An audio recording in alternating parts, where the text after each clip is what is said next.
welcome to this game between CLIFF123 and Akuukis. With me I have Nicknight. Hello. Hello. I am joining Aaron here as co-caster. Here to make sure he doesn't have to talk to himself for several hours. We'll see for how long the game goes. We have Egothist as usual sharing in the chat. Welcome. Let us know if everything looks and sounds okay. Glad to have you here. I'll start going over the map a bit. We have dual wide archipelago map, and it's a bit larger than the usual dual sized maps, and it's also wide, so I have quite some distance between the two players. Looks very much kind of like the old, maybe larger than a dual wide continent, but smaller than a tiny wide continent map would be. Yeah. It will be interesting to see how the game develops, especially around these two central city sites with the Numidians in the north and Danes in the south. Yeah, those southern sites are kind of difficult to get to, and you might even miss that they exist for a little while. The other thing I'll note is there are a lot of grove resources on this map, actually. Let's take a look. Go ahead.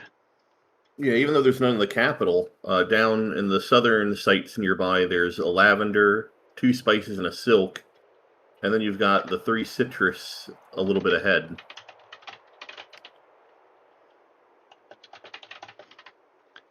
Yeah.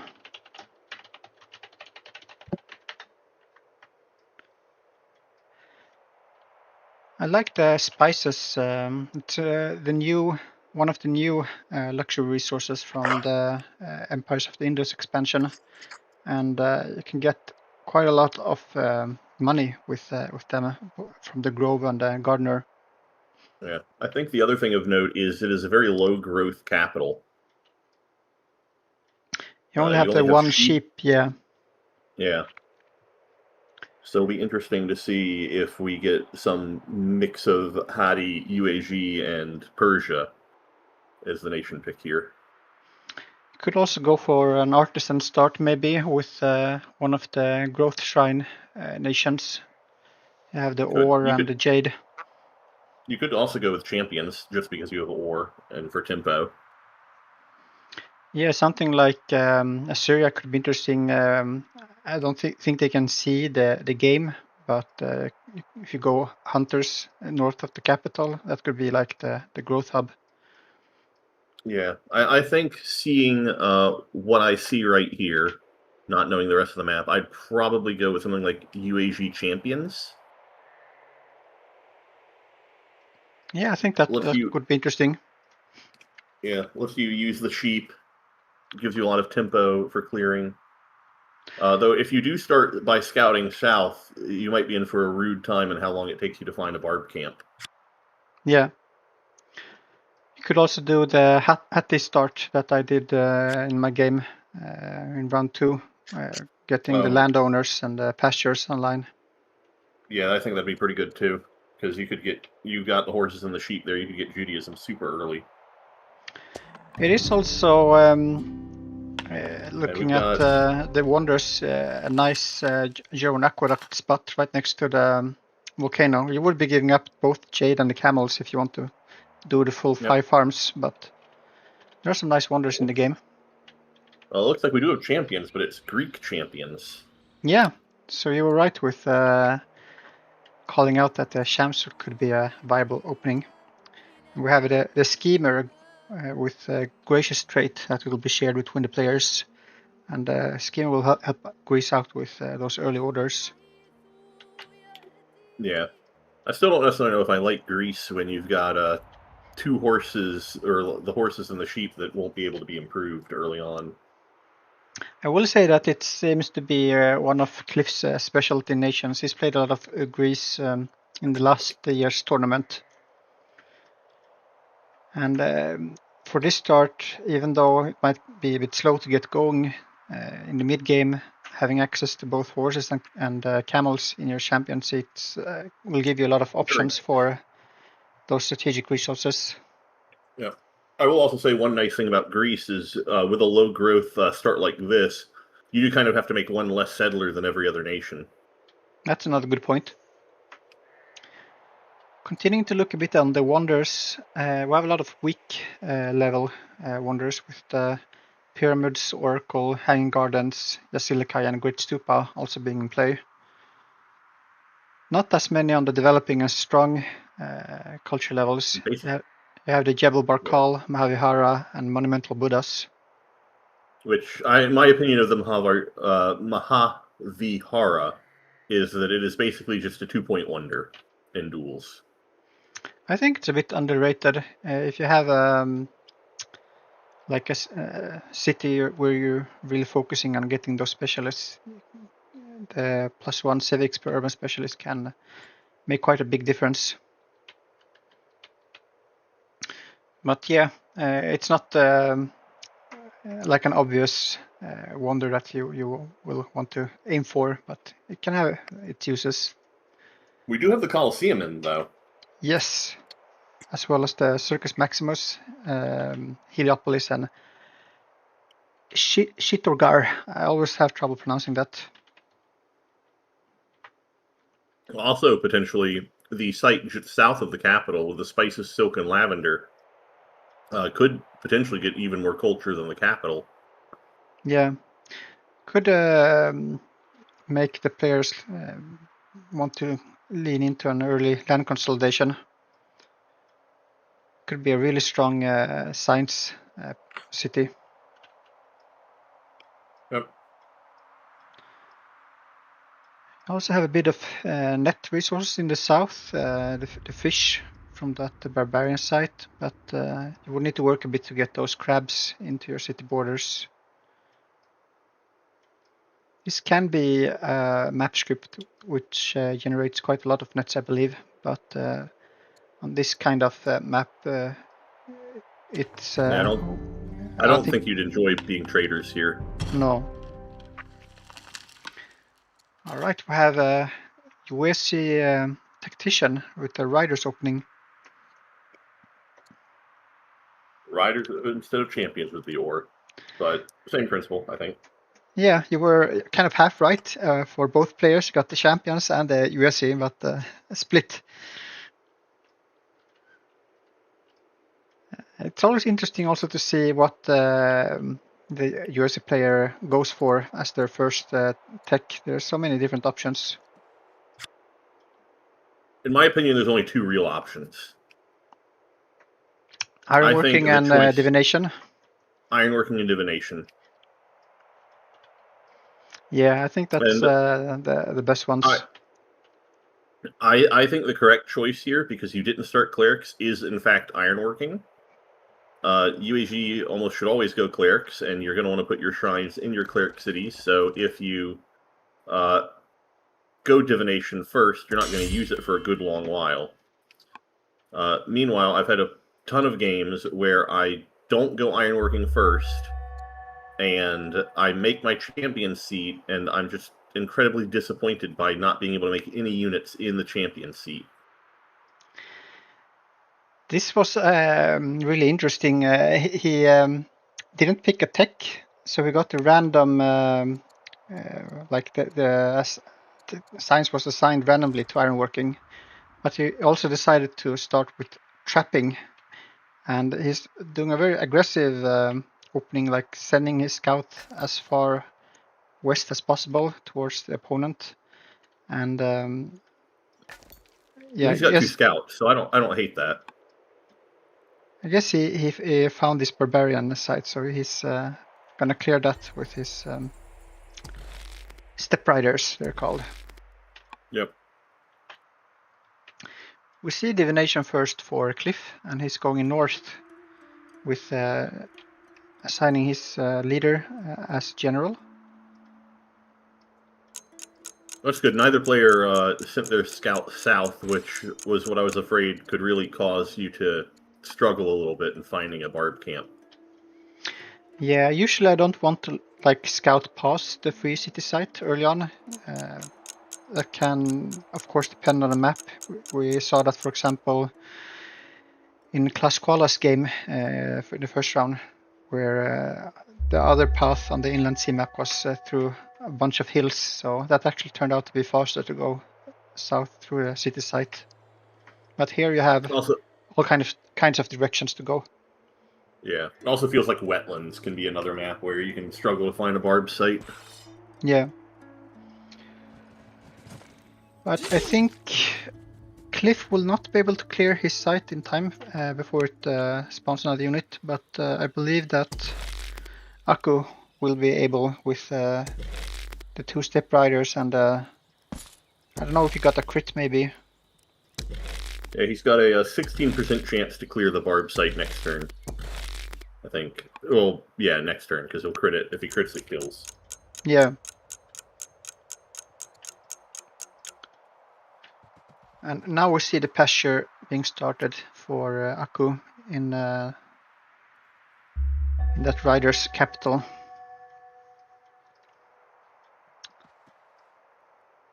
And he has met the Numidians and didn't catch what event he took from meeting them. Who, Greece or no, the UAG? Yeah.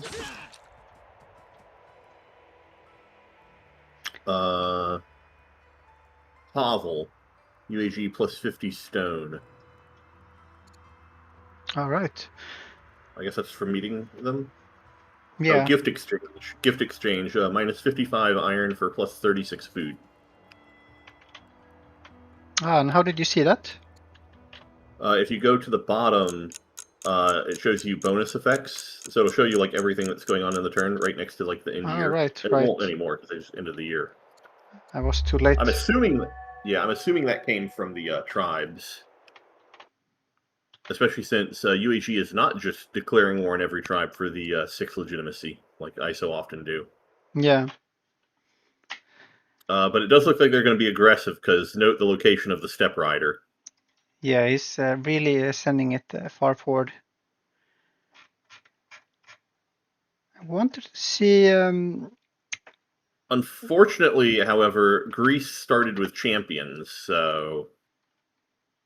And if I recall correctly, Steadfast does function on step riders. Yeah.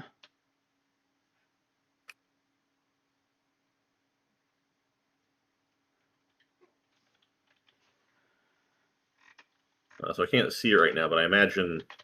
and importantly, the warrior has his leader as a general, so... I really don't see early aggression going particularly well. That warrior probably will just body both step riders. Yeah, that's quite prescient of Cliff to assign that leader as a general. I think I might have been a bit more greedy and went for a governor as the leader. Feels like he's wasting a bit of orders moving his military units around, not moving the settler or scouts. I think he just wanted to confirm that the skirmisher wasn't going to walk back into the city site, and he didn't want to attack it over a river. Right. That makes sense.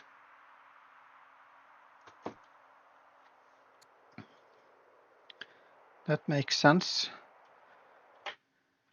gonna take a minute and see if I can actually get this new streamer overlay working. All right.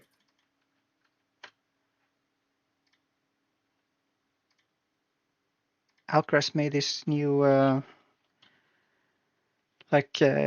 reference site thing you can use. So here's a question for Greece. Which city do you settle in the north? Checking back into the game. It's quite poor site.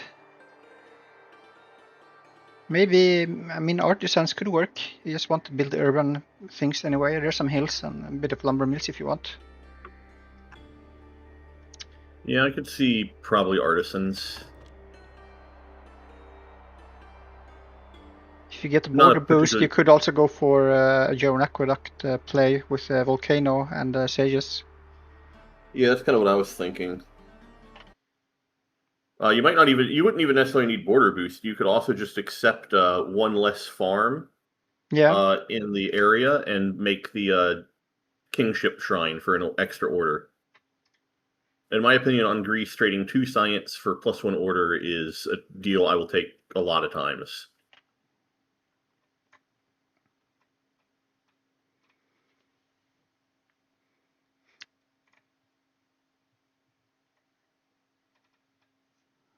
I'm not sure why we moved the settler exactly where we moved it. I feel like he could have settled this turn.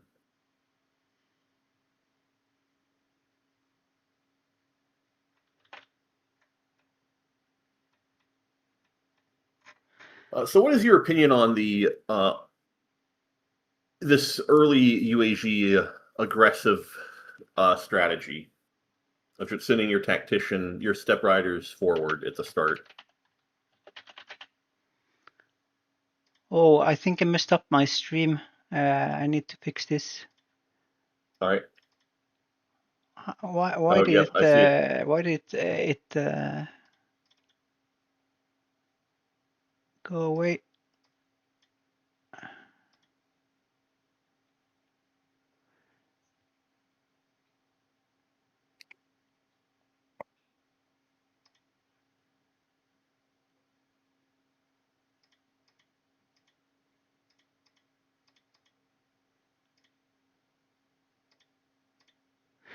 I think now it should be showing again, right? It's doing something.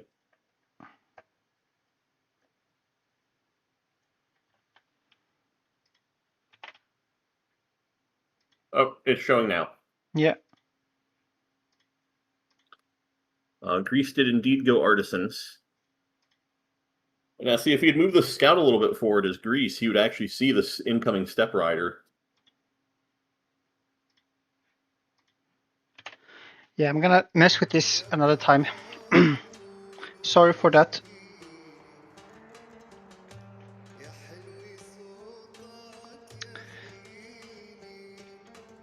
I just realized when you were talking about that event that it was cool. It would be cool to be able to show it on the stream. I'll try getting it working next time.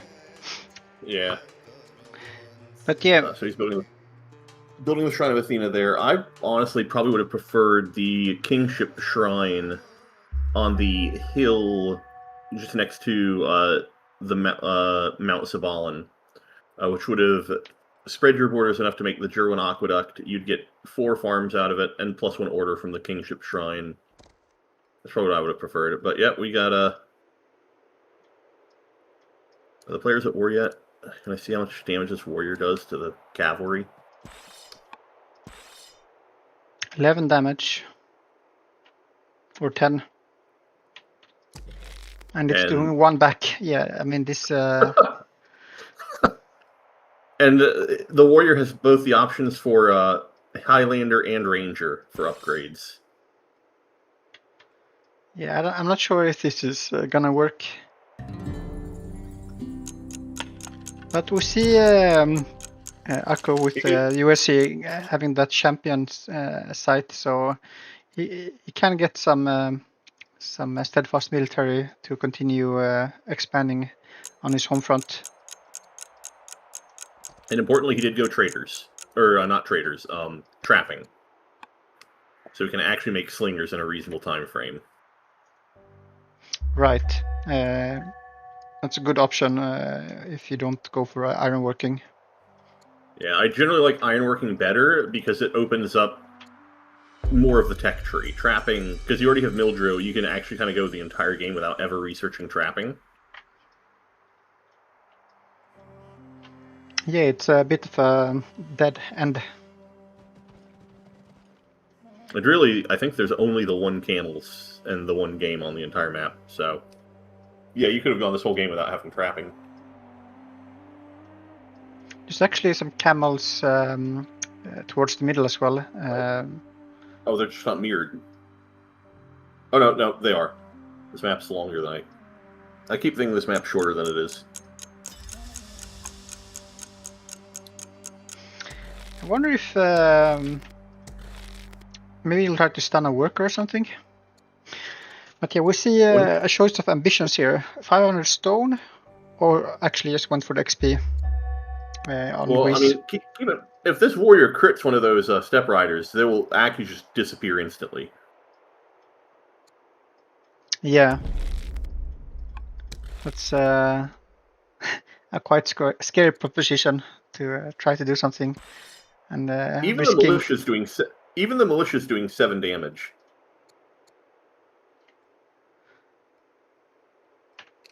Yeah. I'm not sure if he can make something happen. He could go south maybe and harass the champion city worker. That would at least move the units out from those forest hexes. Yes, it would require the warrior to come back instead of continuing to clear. Which is relevant because Greece is kind of going greedy. He's making another worker in his artisan seat, despite getting a free one, and a settler in his champion seat, while also going for the free settler card instead of making a second unit.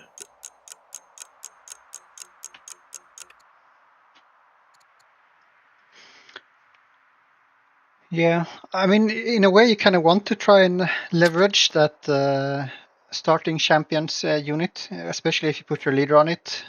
So you might as well try to be a bit greedy. But maybe he should figure that there's something hiding here, and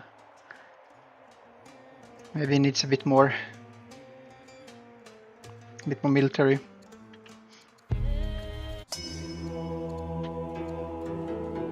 I also forget which game it was in, but if I recall correctly, if you stun a worker who's got 1 year left on an improvement, they have to completely start from scratch in building the improvement, so it'll reset them to like 4 years or whatever. Yeah, that was in my game. It happened. Which can certainly be mildly obnoxious. And yeah, we have... I think that was such an obvious Sage's position. With the marble, it's really nice. And then later on, when you get groves online, it can really generate a lot of science. Yep. Oh, he got... did he get husbandry? Yeah, he got husbandry with the sages. That's a nice grab. Yeah, especially on this map. Okay, so how much can these guys do to the warrior now that he's outside of a forest? They can do maybe 6 damage total if they flank. Yeah, or they could try and get the militia, but as you said, if the schemer gets a crit, then it's bye-bye Step Rider.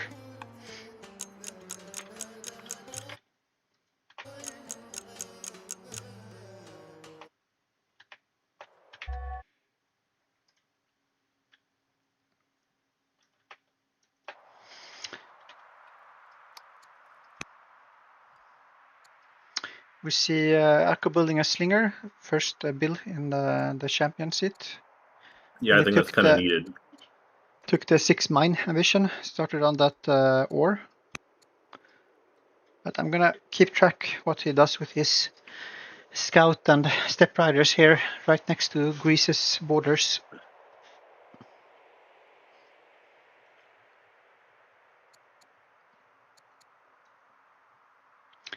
Not the best husband, bitter zealot.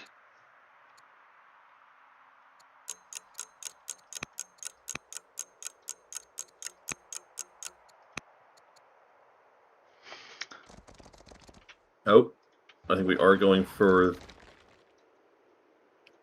Well, I wonder... Oh, okay, so we're just pillaging. That's quite annoying. That's very annoying.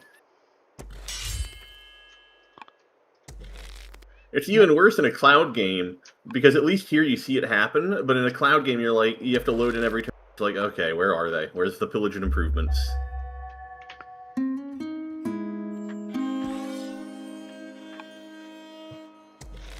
So I wonder if he lets the worker like do one more turn now and then stuns it. It should reset. And I wonder if Cliff will want to move back or if he will try to keep on clearing this barbarian site. Oh, we got another general attached to the other one. Oh, he's got upset family. Yeah, the rider's oligarch is estranged from the queen. Not sure which event that was. I think the other thing to look at is the science differential between both nations. UAG is only at 16 science a turn, whereas Greece has 26. Yeah, so that will, I mean, turn 11 and UAG is already primitive. Yeah. A lot of that's coming off the back of a schemer ruler plus a schemer husband. That's the best start you can get science-wise, I think. Like Yep. early game science is so much character-driven.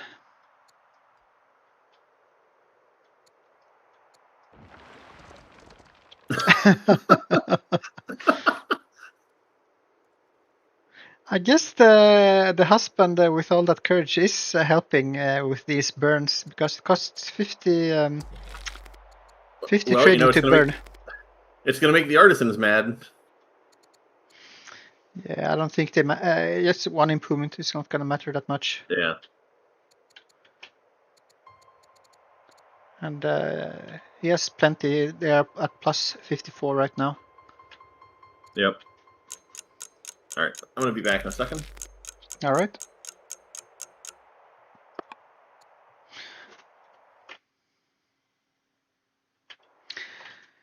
We have a question in the chat. What was the random trait? It was gracious. So both players enjoying a bit of extra civics at the start. I believe that is also helping a bit with the defense of the starting military units.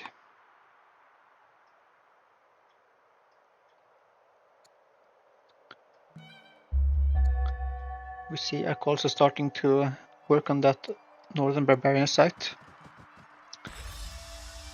Seems he got a bit spooked though. Doesn't want to continue attacking this barbarian camp. So another unit will spawn in 2 turns. I guess maybe... No, I don't think... If you get a crit, maybe you could clear it next turn, but it's unlikely.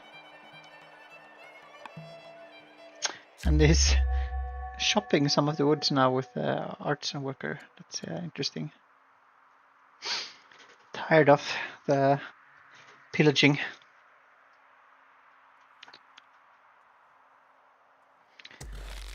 So I wonder if you'll take the chance now and stun that worker.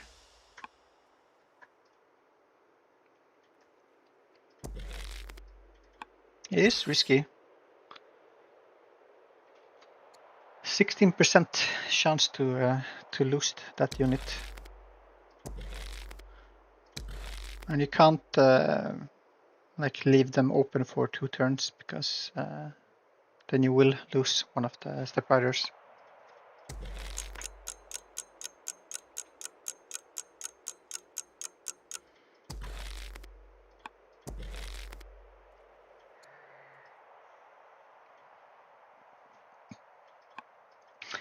Takes a lot of orders to do this kind of stuff. And he's not progressing that much on the home front. I think by this time you could probably get close to getting that gatherer or resourceful cognomen if you would be focusing on harvesting and shopping. We see the pasture finished, so maybe he will repair the mine.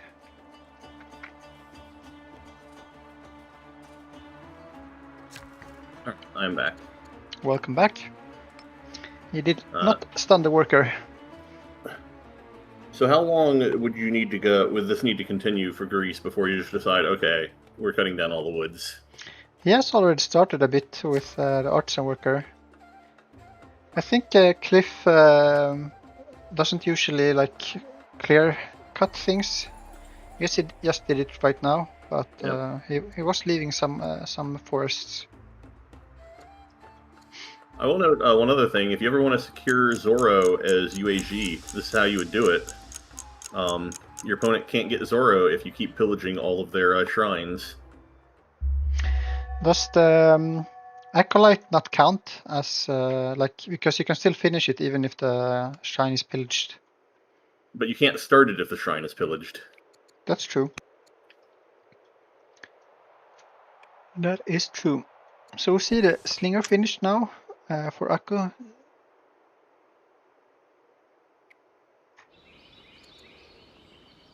Right, he does a bit of extra damage from the woods because he's a tactician. So he can clear out. For Greece, we're going to see this barb site spawn another unit. Yeah, both players will have another unit spawning.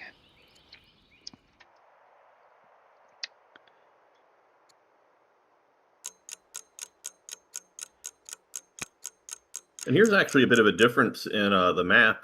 The UAG camp has 7 years to turn into an outpost, whereas the Greek camp will turn into an outpost in 5 years.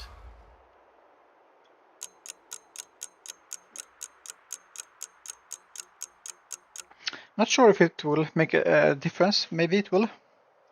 Oh, and we also have UAG coming down and now attacking the city down here.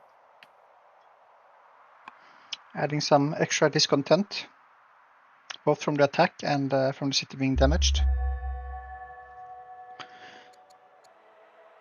Trapping discovered for Greece. Could go for Stone Boost, Polis, Mill Drill, or Aristocracy. The capital reaching developing culture in 7 turns, so that would line up if he decides to go for Aristocracy. But Stone Boost is always nice to get early on. Yeah, you can also go Polis to work on lane consolidation rush.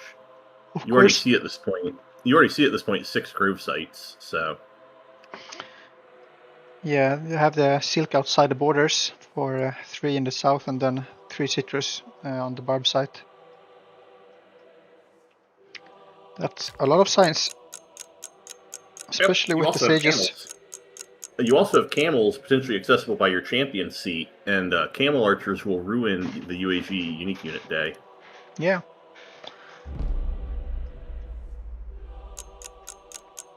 Another option would be maybe to go for the stone boost and then try to move towards the navigation for those early extra orders from serfdom. Right, that'd be the other thing.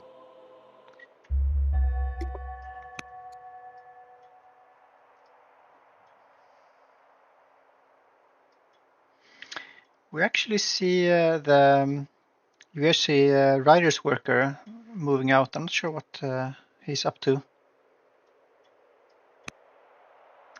Maybe he was cutting down some scrub. Maybe he hasn't even finished the pastures in his in the capital though, or the Jade. Jade. Exactly, or the Jade, yeah.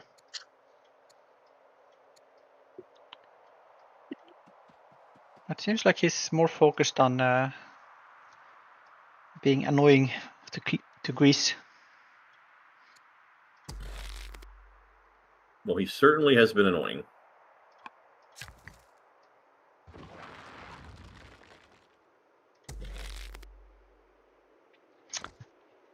Another burn and another attack on the sages. So this will need some kind of response from Cliff. Yep. He went Tracker as the first promotion on that leader step rider. It leads into Swift for even more mobility. I don't remember what the options were, but it's not something I see that often.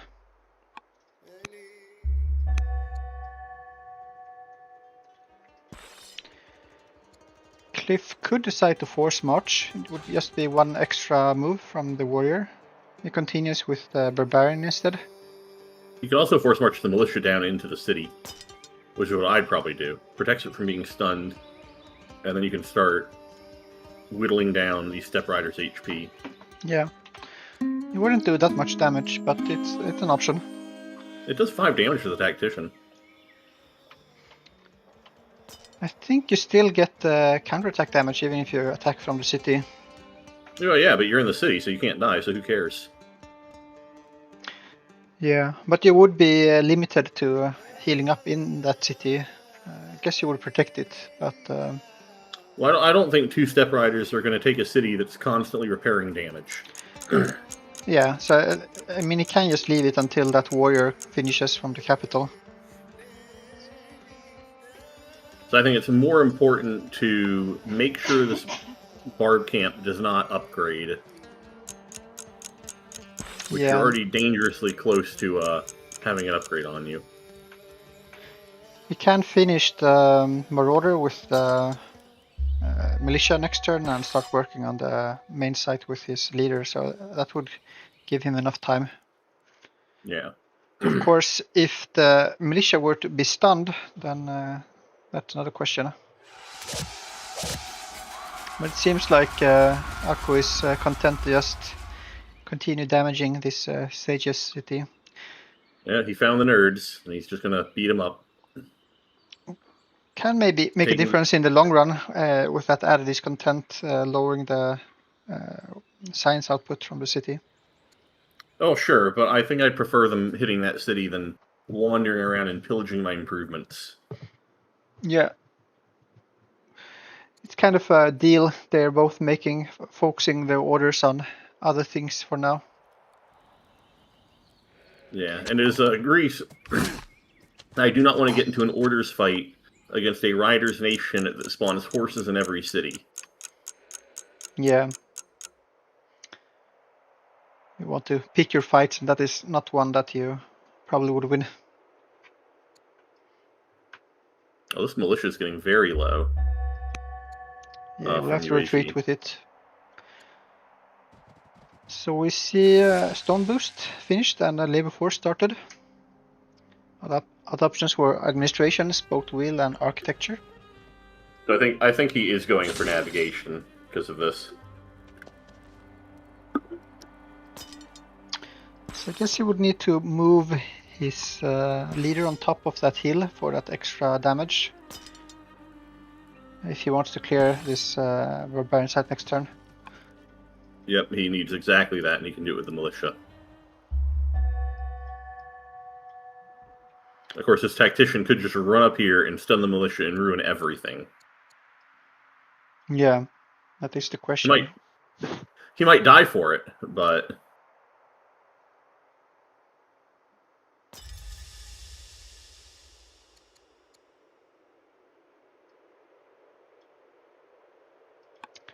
I heard a sound, I'm not sure what it meant. I think that was the heal from the militia. Okay, so we continue to attack the Sage's city instead.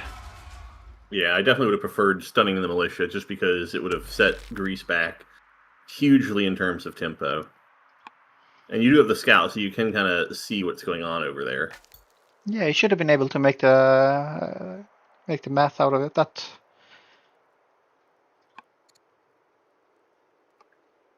we see Greece is only learned now, not erudite longer. Well, given UAG's science output didn't increase, I'm going to assume an event must have given UAG some bonus science.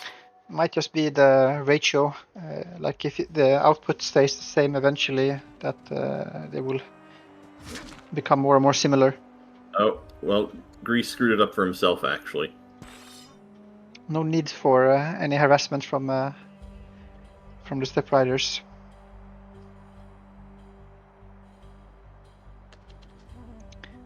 That's annoying, but maybe he gets a crit. 16%. I know we can do it. 16%, or this becomes a whole lot more annoying.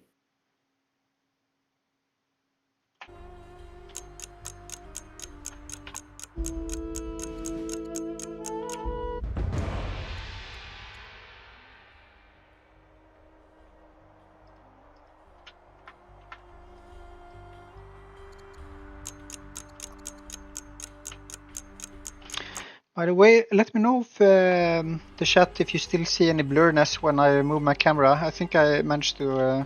Well, I don't like this. We definitely should have attacked the camp, with the warrior. We didn't even attack the camp with the warrior. Didn't even roll the dice. See a note somewhere. Rip panic flee in the last second. He lost his scout. Oh, who lost? Oh, Akko in the south. Oh, yep.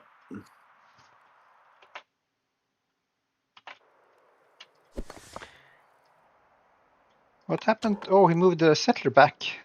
I don't know why. But yeah, he will be able to clear that barbarian site now.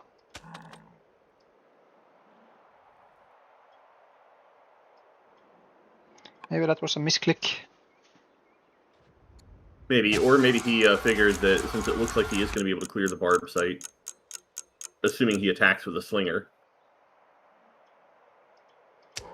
Maybe he wants to go for the southern site first.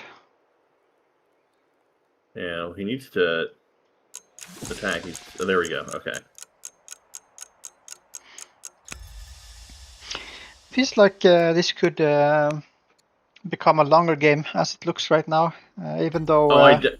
this is definitely the setup for a longer game. You've got a map where both players are reasonably far apart from one another, and they're both spending like a third of their orders each turn, slamming their face into the opponent's empire. Yeah. Not the best for your own development.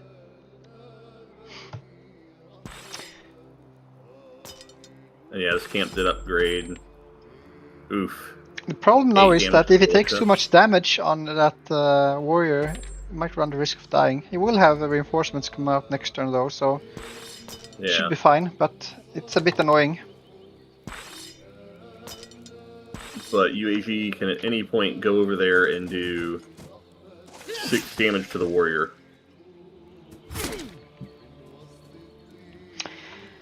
So if he ever gets to 6 HP, he just dies. If he found sages on this site, there is an excellent Euro Aqueduct position, like 2 hexes east from the It's also a beautiful sage. It's a beautiful sage site in general with the wheat and the citrus. Yeah.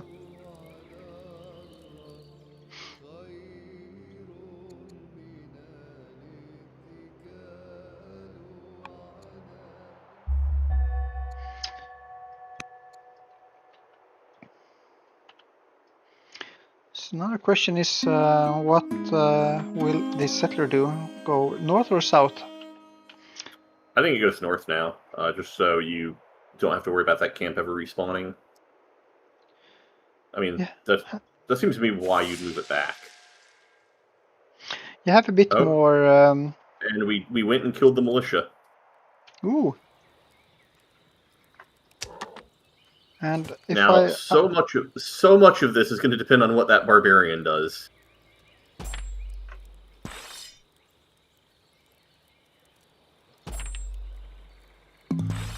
Yeah, I mean, Cliff won't be able to kill any of the step riders by himself. You need a force march, one of the new warriors. Yep. Well, he also needed help from the barbarian, and the barbarian did in fact shoot the tactician horse archer. But the settler was not stunned, so I think Hazard might have been... Look at this river block. Yeah, there's only like two positions you can attack from.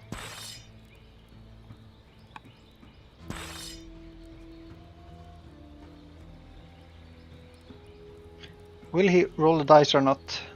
16% to kill a unit.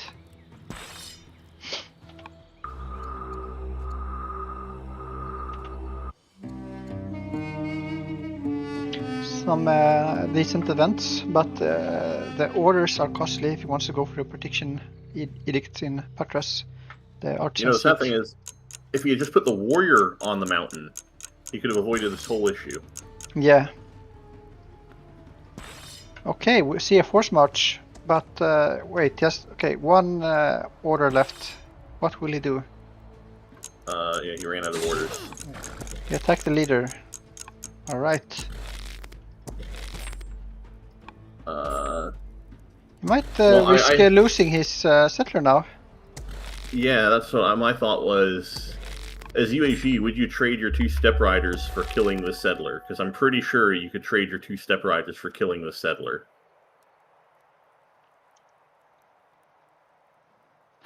I mean, at some point you either run them back or you sacrifice them. So this could be a decent position, and try to hope that the skirmisher attacks the settler, because they won't be able to kill it by themselves.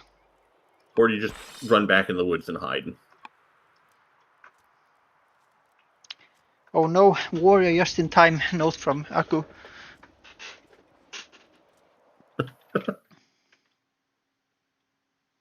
Yeah, I probably would have backed the tactician up a little bit and stun the settler, and then I would have attacked first while flanking, stun the settler, and then you could almost guarantee kill the settler the turn after that. You back the tactician up so the barbarian can't attack you with it. You definitely don't want the barbarian to kill your tactician. That would just feel bad. Yeah. Oh, and we swapped where the tactician was. We swapped the we spent 200 training swapping the generals around. Yeah, we saw this in the Max game as well. I shouldn't talk about it since it's still ongoing.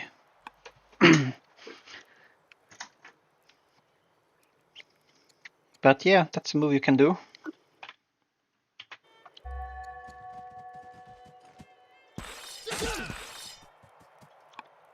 Cliff fearlessly continuing to fight the barbarians under the threat of the harassment of the USC step riders.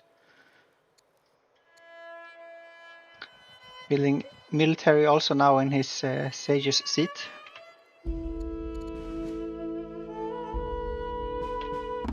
Oh, this is a nice grab. You can get mercenary chariots. Did I lose you, Nick? Are you still here? No, I'm here. Yep. I was Cool. just looking at something. Cool. Where do you see the mercenary chariots? He hasn't decided yet, but 400 gold. You can sell some stone or iron. Oh yeah, I've definitely. You got 600 stone. You can definitely sell some stone. Yeah, he did. I mean, he's probably looking to get one of those wonders, maybe the pyramids. But yeah, you want those chariots. Especially now with hindsight, 100% would have just wanted to kill the settler and book it, basically.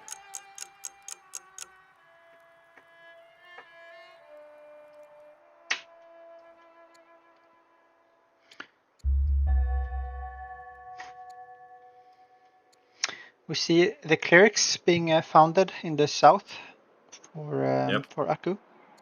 So an obvious pick. He did change the direction to found in the south first. Maybe looking to get those monasteries next to the grove resources. Yeah. And it starts connected as well, which is always very nice. Yeah. So long term, we will see a battle of the sages versus the clerics for the science. Do we know why this champ site isn't connected? How do you see? So USC hasn't scouted the 2 northern hexes of that peninsula. Yeah. Yeah.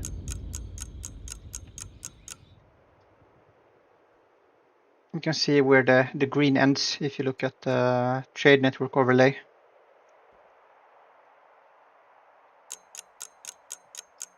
Yep. We see a pasture finished in the champion seat. Maybe he's looking to get that early spoked wheel. And we're building a shrine in the champ seat. Probably we'll get started on that next turn after stone cutting finishes. No, he's building a shrine right now in the champ seat. I meant the spoked wheel tech. Oh, spoke wheel. I don't like spoked wheel into Greece for obvious reasons. I don't really understand why you would be in such a hurry to get those horses up. Otherwise, when you have like 2 horses in your capital, that you could build faster with that fighter's worker. Yeah. I also don't like necessarily the champ settle here. Yeah, we talked about how this would be a great sage spot. It's nice to have one extra champion city, and it's nice to have it close to your seat, but this would be such a good sage's city. All I'm going to say is at least it wasn't artisans. Because if you have that Here. extra champion city close by, you can shuttle some workers. It helps a bit with opinion. Yeah. It's a little bit less necessary when you start champions and just get the one champion worker for free.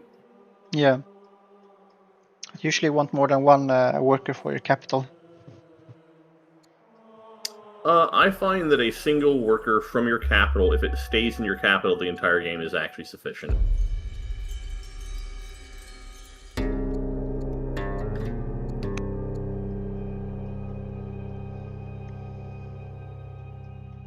Oh, we see a rancher being built now in the champion seat. That's interesting. For UHE? Yeah. I think he's going for Judaism, because he already built one rancher in his capital. Right, so that was the play. He wanted to get Judaism as soon as possible. I see. So he's prioritizing getting the religions for the clerics. Yep. Makes sense. Which I would usually, in a match like this, try to go for Zoro first before Judaism, because that's going to be the one that you get competed on for. Like Greece is naturally going to try to go. You can't possibly know that Greece ran him into husbandry. No, but he has seen the pasture now. I think he pillaged it once or burnt it. Yeah, he did. Fair, he did pillage it. Yeah, And he's gonna do it again. Looks like he's gonna do it again. But yeah, this is I think the end, unless he force marches. Yeah, where's he gonna go now? There's nowhere to hide. He has the orders, but it's so expensive.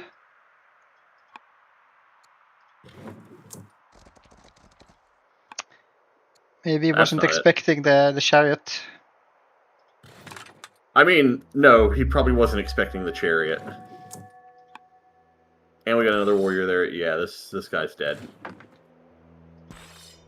He's very dead.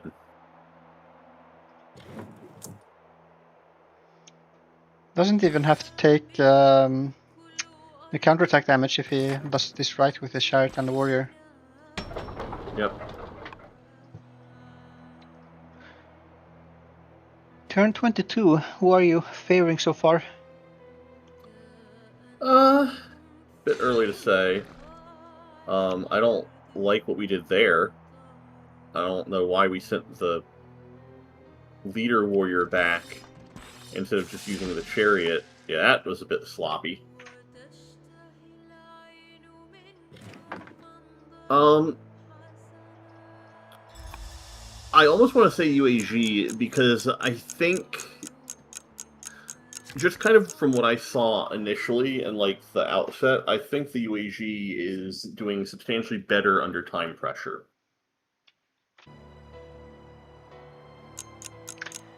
I think I'm favoring Greece so far. I mean, just looking at the stats, you have if 4 cities. If the timer weren't a thing, I would favor Greece. You're also stronger and learned. And I think they have about the same amount of workers, but I think the new workers are coming out sooner for Greece. The UAG economy is also quite a bit better than the Greek economy. You think so? I mean, look at the Greek economy. Yeah, the tactician is doing a lot with that 2 discipline.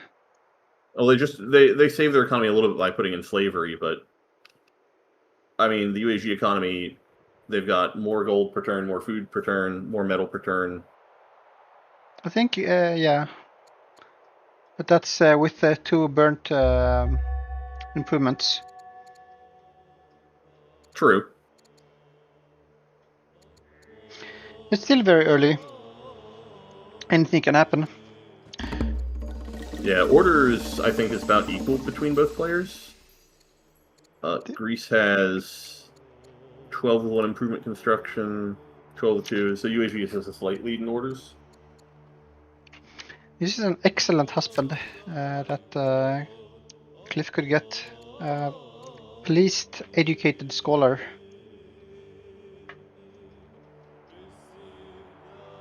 Doesn't he already have a husband? Yeah, but he could get another one. I do think also a lot of the Greek science lead is just coming off of their characters. I wonder if we'll see any schemer ambassadors or chancellors. That was the big new change people were talking about. Yeah.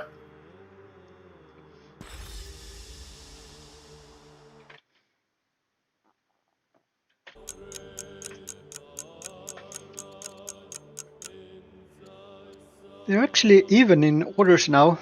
I guess that schemer is doing a little bit, +1. Then it's a bit more legitimacy. Greece hasn't declared war on the Danes and hasn't even met the Numidians. Which, given I think we're coming close up to turn 30, could be a little bit awkward for UAG. Because if Greece doesn't meet the Numidians, every single Numidian site is going to raid UAG. Yeah, and they will start raiding in about 7 turns. Yeah. Well, I guess actually they were probably mostly going to raid UAG anyway, just because of map position. Yeah. While the Danes are going to raid the Greeks. Who would you prefer to get raided by?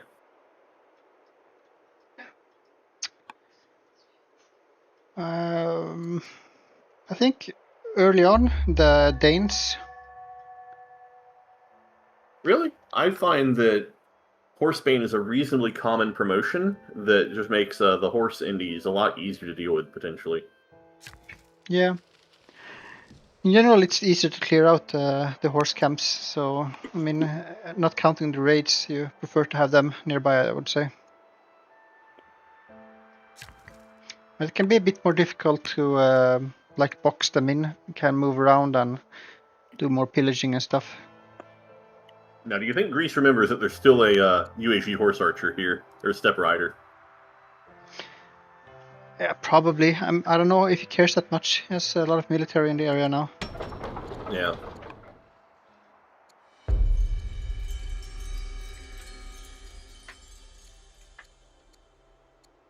Right, so we took that husband, so he's almost, yeah, he's exactly double the size of the US right now. Yep. Yeah, the most annoying thing you could do with the step rider is go and pillage the Shrine of Athena again, and then run back into the woods. It won't really do much. There's no acolyte there. You can see that also on the specialist count below the city. Yeah. Well, you're trading your training for your opponent's resources, because repairing a improvement does in fact cost resources to do. Yeah.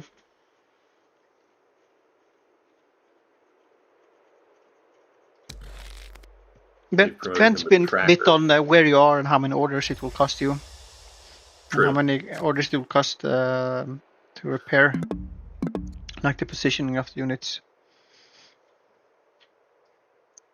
Also the time. So if you see a worker just start on an improvement, it's the only artisan worker, it's a lot better to pillage improvements at that point, because the worker is going to be preoccupied for a little while.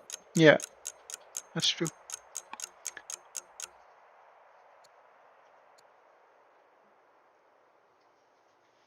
But we're probably seeing a Wanderer coming out soon for Greece.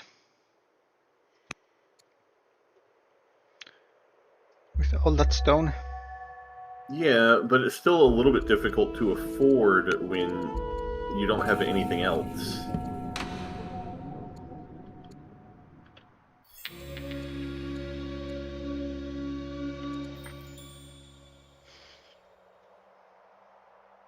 Currently, the Greek economy can pretty much just be summed up as slavery.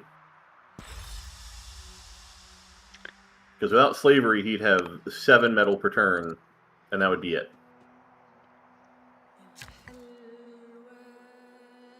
Because you also have to figure all of this time using the workers to repair these improvements is time that the workers aren't using making improvements. Yeah. If we check the improvements control, we have 7 for Cliff and 4 for Aku. So we're still ahead in the number of improvements. Despite all that repairing.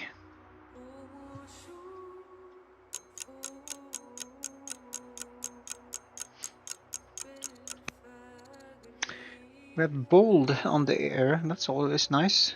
Some extra training.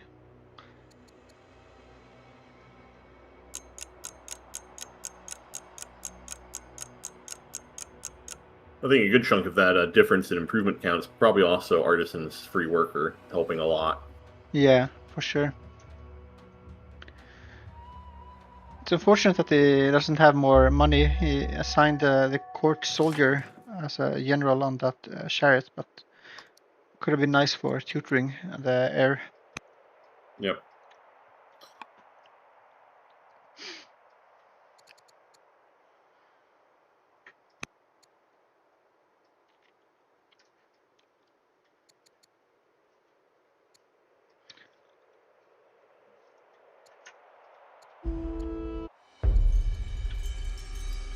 I would like to see Aku focusing on that mine's ambition. He's 42 years old and it takes a bit of time to get those mines up. Well, he had a really easy one he could have done in the capital with the Jade. Yeah. But it looks like we are getting Hinduism this turn and Judaism next turn. So there's that at least. What is your opinion about building one of the UAG shrines in the champ seat rather than doing 4 cleric cities with the shrines? I think it depends a bit on the game. I think here maybe you could have played a bit more greedy and go for the clerics. But sometimes it can be a good idea to just get the shrines down and not really mess around too much with all the cleric stuff. Another thing I don't necessarily like from the UAG right now that they're doing is they've got a slinger and a militia, and they are building 2 settlers, so they're going to have to clear one of these sites, and I do not think a militia and a slinger is going to cut it at this point in the game. I mean, he does have Ranger on the slinger, so it can probably be okay. Greece, on the other hand, has 5 warriors, a slinger, and a chariot. It's a bit too much military, I would say. Sure, he can't move them all, but they're there. You know. Sometimes you just build military to make your opponent go to much weaker and make them panic build military, even if you can't move them.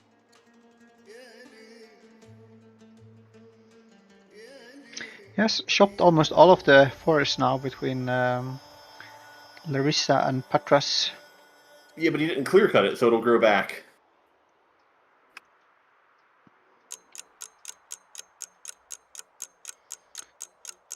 There's only 1 tree tile left for the stepladder to hide in that area. Well, there's 2 more on the peninsula, actually.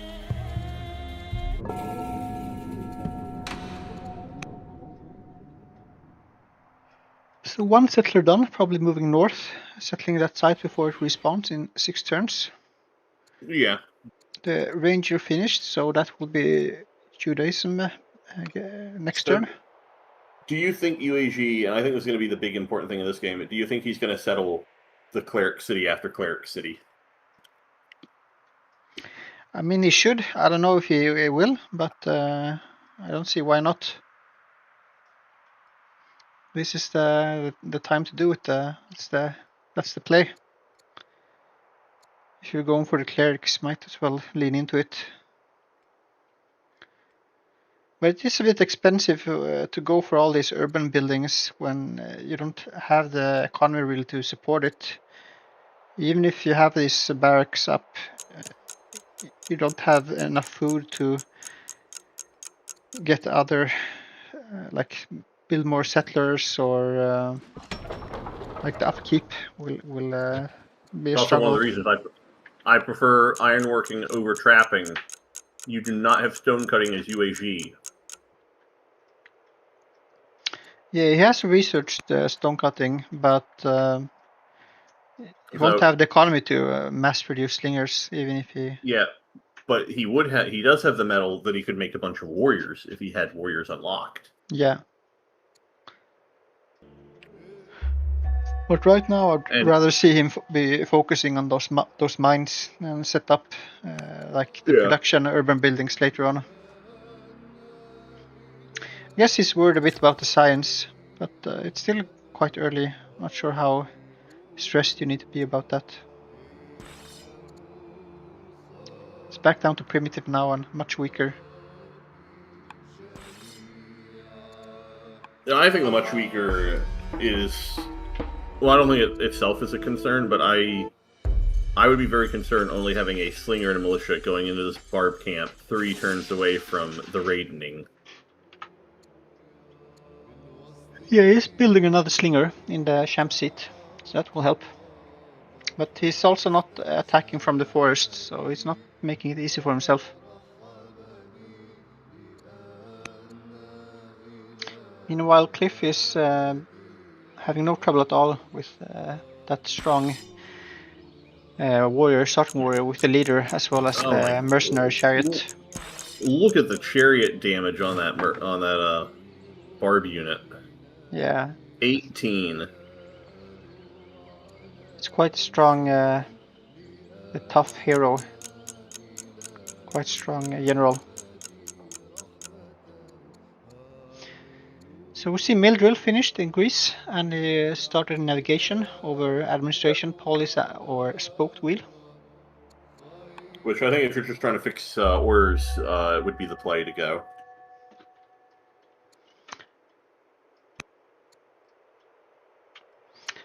I was wondering, he got ambition for centralization. Yeah, he does not have aristocracy yet in Greece. And we've got control 10 population is UAG. Oh, I don't like this at all.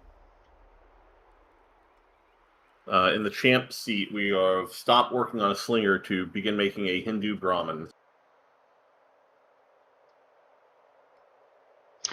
Yeah, this is the issue with having the Hindu holy city being the champ seat.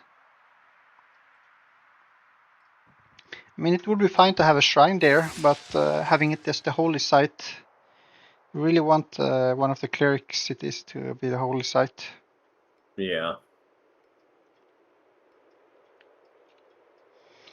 He did get Judaism in the cleric seat, though, so you will get a lot of Jewish disciples fast. That's good. And he did go for those clerics. Yep. So I think for UAG to remain competitive in the game, he's going to need to take at least two more of these tribal sites. Ideally 3. Yeah.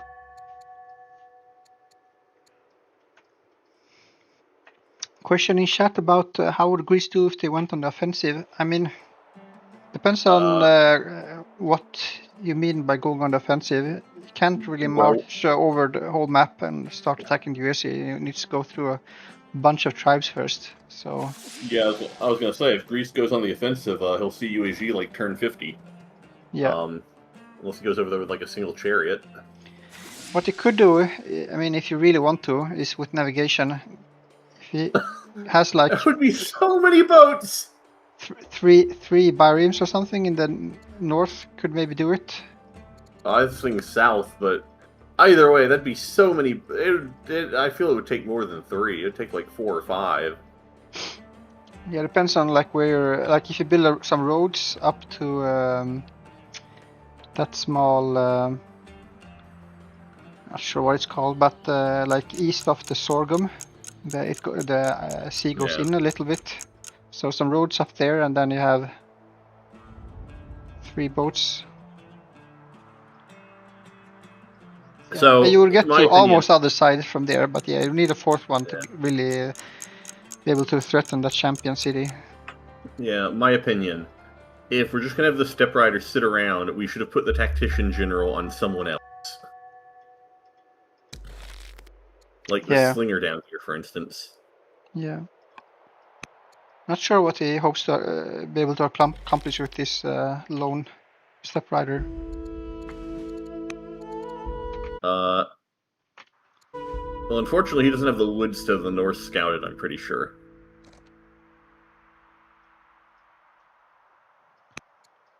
Well, it looks like we were hiding in some other woods.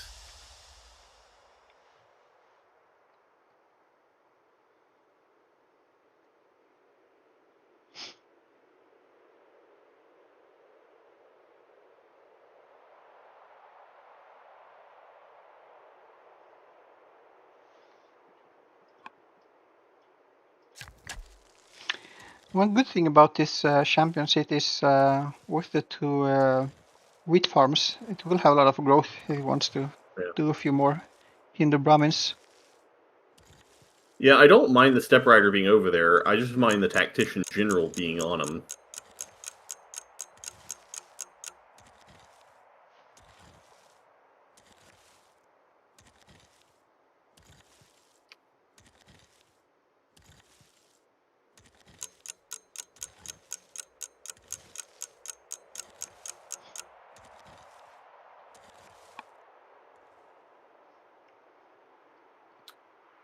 So what are your thoughts of the miner in Pella? I mean, it's ore miner in a champ seat. You don't think it's a good idea? No, I think it is. It's just there's a lot of people who's are anti. What is it? Anti rural specialist. I feel. You're grabbing some extra land as well, expanding the borders. So I think it's good. I think what you could do is use this Judge and rush it out. But I mean, he has plenty of military. You don't really need to continue pumping out military. Yeah. Could also assign the orator just for the extra civics. That's quite nice, also with some extra happiness. What is it with Greek nations not producing any food in these games? I'm not sure. You don't start with husbandry or administration. You don't have the orders to get a lot of improvements down. Because it's easy to forget to get those farms up. Also easy to produce a lot of warriors from your champion's city. Each warrior will cost you 1 food per turn. Yeah, we are spending 21 food on units. But chariot is not free. Yeah. Do you think as Greece, you would just... Well, I guess we have a ambition for centralization, so that answers that.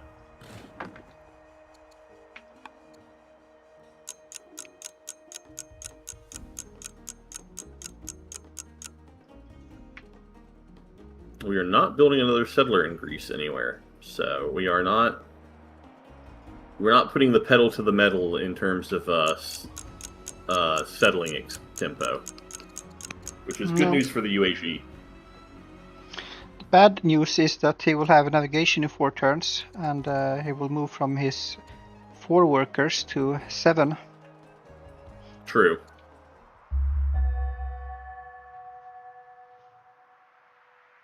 We have the lovely At the Gates event. I hate this event.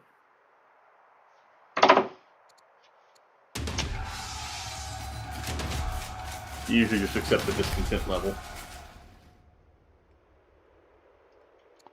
Yeah, it's not too bad.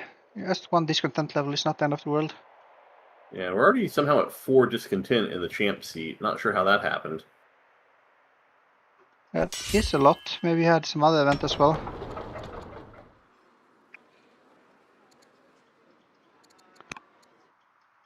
They are upset with him.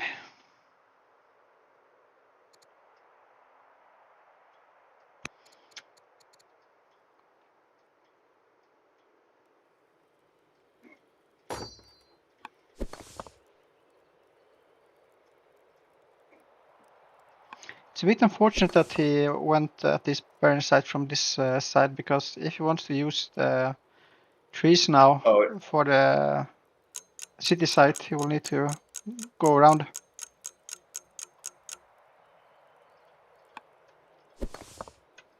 Not really sure why he felt the need to go this far down. He could just stayed up on the hill. Yeah. I don't know what that slinger position is doing. All I know is that in a few turns, UAG is going to be unhappy.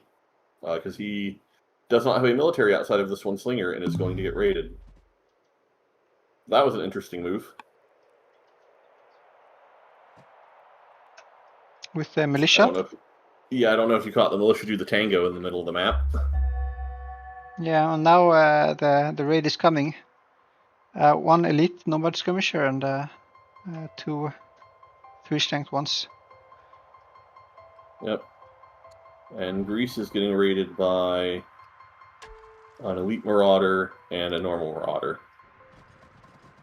Interesting that both players have a champion city on that, like, really nice science city site. Yep. I definitely would have gone clerics there, for sure. I don't know where I would have put champs.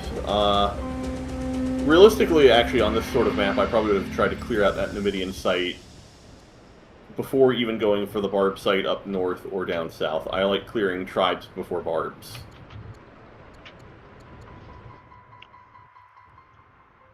Kind of, not only does it get you better events, but it's a good habit to have if you ever face it.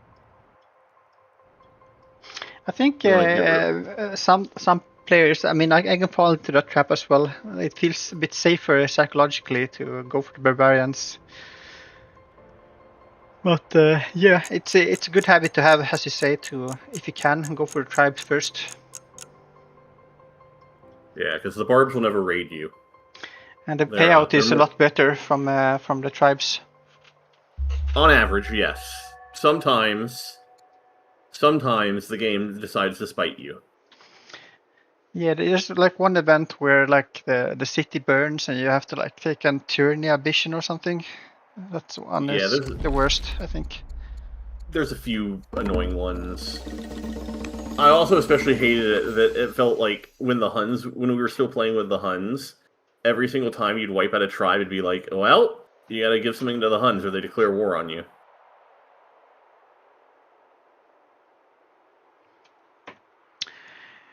We see aristocracy finished for the USC. He did not go for spoked wheel, as we were talking about. What do you mean they didn't go for a spoked wheel? Like the tech path. Oh my. Composite bow we see instead. That's a wild option. I don't like that at all. I wonder where he figures he will get all the wood from, since he will also be building a bunch of monasteries. I don't know, but he's got 21 turns to figure it out. I will go grab a drink, so apologies for not moving around the camera for a second.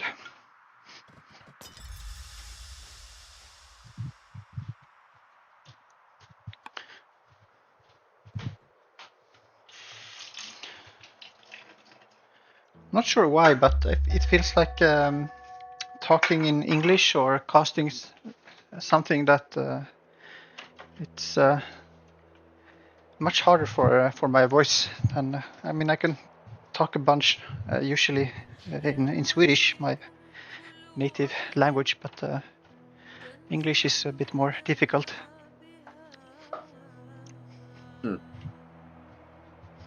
But you speak English. You're from the US, right? Yep. So Yeah, you could so just English. talk for hours on end. Well, no, I reach my limit usually after like 2 or 3 hours. It's kind of why I did one of these casts solo and kind of never wanted to do that again, frankly. Yeah, it's much easier to do it together with someone. So do you think UAG is going to change away from this combo? I don't like that at all. Yeah. I think ironworking is such the right option. You have a ambition to make iron mines. You need to make units utilizing a resource that you actually possess. Iron. It just solves all of your problems. There's not even any like nice wonders that he could be saving all that iron for. So I'm not sure what the plan is. Yeah. I mean, I guess combo does give you ranges, but that's more wood that you don't have. And even more training that you won't be able to really use. Yeah, and like we haven't really made use of the UAG horse bonus because we haven't put pastures anywhere on these horses, so we're missing, effectively 1, 2. Really, because that one horse is his pillage, we're missing like 3.5 orders per turn from not having these pastures up and running. And yeah, now we're having to bring this slinger back to deal with the raids. So this barb camp's probably going to upgrade because we don't have any military. I mean, he does still have 10 years to clear that barb camp. He's building another slinger in the champ seat. He will be fine, but yeah, not going super fast. And this, I'm not sure what he will do with these archers.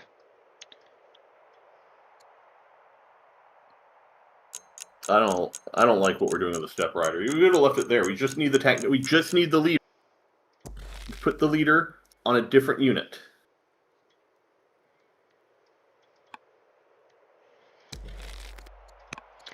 He is at truce though with the Danes, so he won't get attacked.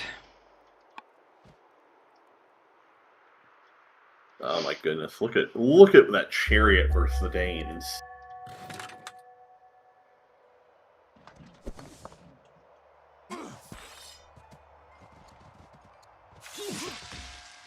Giving the kill to the leader for some extra experience and cognomen points. Yep. They're both still the pioneer for plus 40 legitimacy. I would say by this time, turn 32, you would be able to go for one of the higher cognomens if you prioritize it. Oh, why did we go artisans way down here? I don't like that at all. I just saw that Greece went artisans. Yeah, I think with the fish, the sages would have been nice, especially since they're right next to the sage's seat. It's like I would have settled both those other 2 cities as sages, frankly.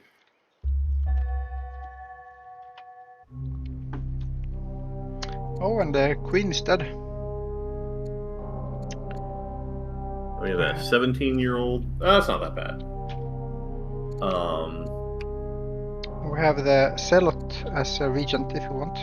I guess he has to. We got earthquaked. Really nasty earthquake. My goodness, look at that. Basically hit everything. Yeah, it's a huge earthquake and 3 improvements pillaged. That's like more than half our improvements. It also sucks because now both of those ambitions turned into legacies, so it's 10 legitimacy that you will never see.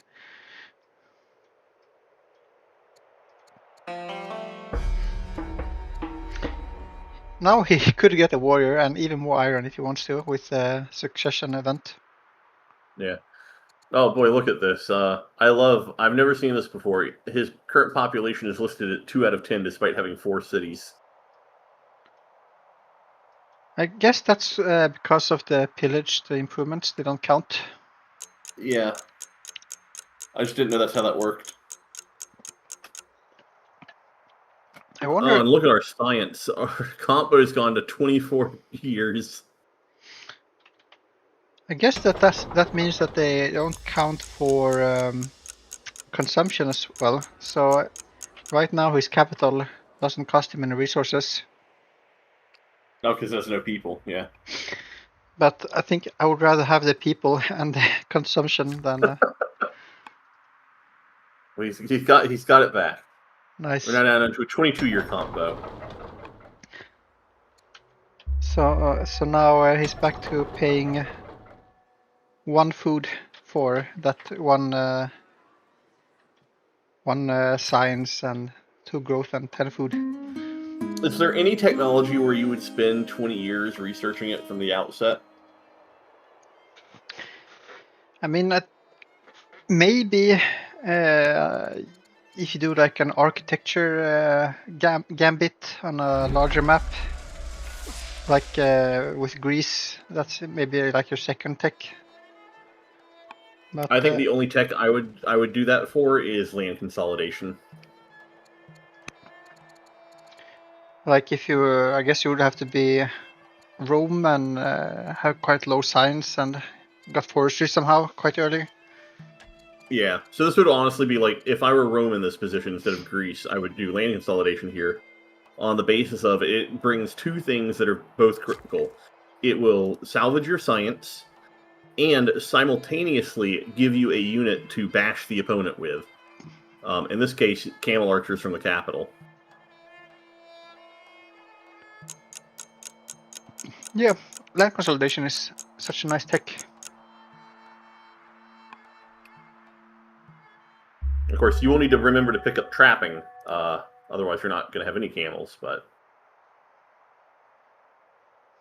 yeah, I don't know about the 20-year comp though. If I recall, in the previous tournament, people did do stuff like really long combos on Assyria with the OG unnerfed ballista. Yeah, I did it in my first ever tournament game. It was a Assyria mirror match, and I went compo very early with a schemer leader. Worked out quite well for me, but I think that was like maybe 15, 16 turns or so. Don't really remember when, but then it went down a bit. I think it got a bit more science.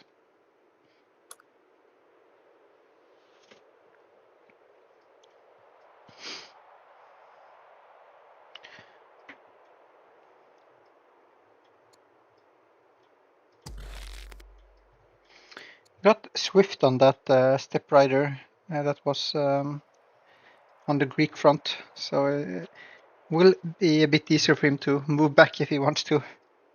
Oh, sure, you can go wherever he wants to die. But yeah, he has. I mean, it'll be a very nice unit if he upgrades it to horse archer. Yeah, but right now you have some raiders coming towards your sham seat, and you have 5 idle workers. So there's plenty of things to do. You have 9 orders and 10 seconds. Actually, one thing to check are what is the timer supposed to be on, and are we on the right timer? They are playing on medium. Maybe they agreed to it. I don't haven't really checked the pre-game chat, but I don't think they're really struggling for time. I definitely have noticed struggling for time on both sides. We had UAG. I mean, I guess UAG can order their workers on not their turn, but we had Greece not even attack a barb camp because they ran out of time. That's true, and he lost the leader when he was trying to find the force march button. Yeah. Yeah, I guess they're both been struggling a bit with the timer. But if both are struggling, I guess it evens out.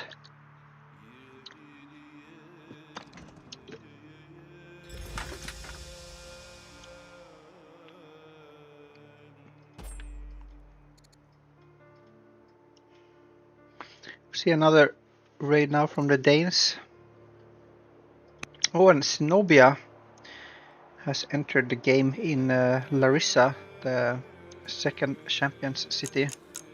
It's quite a nice spot for it with 2 farms. You know, it would make it even nicer for autonomous rule if this had been a Sage's city. Yeah, for sure. For sure.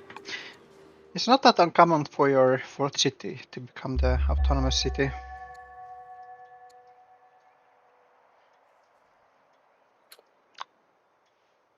Okay, we're down to an 11-year compo because we finished 1 Jewish monastery, and our science went a lot higher.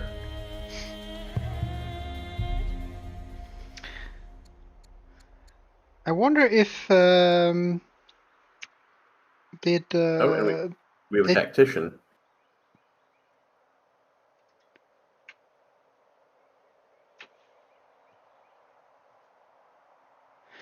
Did they take the Ruthless event, like for all the resources? Oh, I don't know, but their champs hate their guts. I don't think they took the Ruthless event, though. I'm not seeing that. But yeah, their champs... minus 192. And champions are the last family that you want mad at you.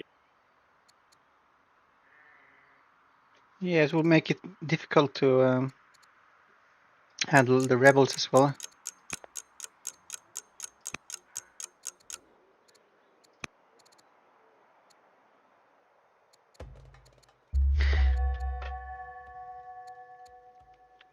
Meanwhile, politics in Greece are basically the inverse. The other 2 families are kind of meh with the ruler, but the champs love them.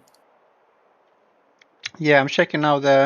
He did take that event, so the regent was unpopular for a few turns. Oh.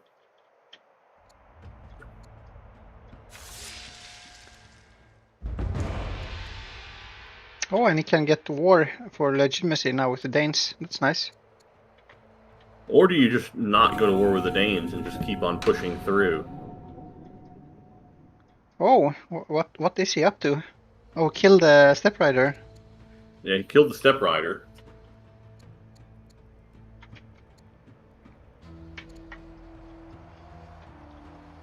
I mean, I think with this larger map, it costs too much to try to go on the offensive.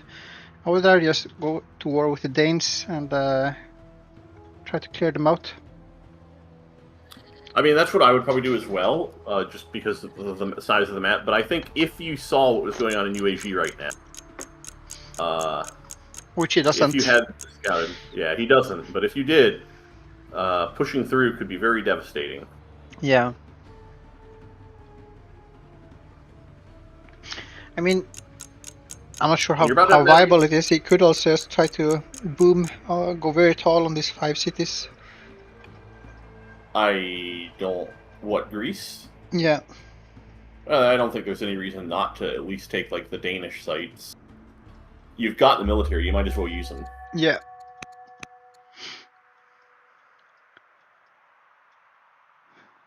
Oh, more dead dog. raiders. But no rebels yet, at least.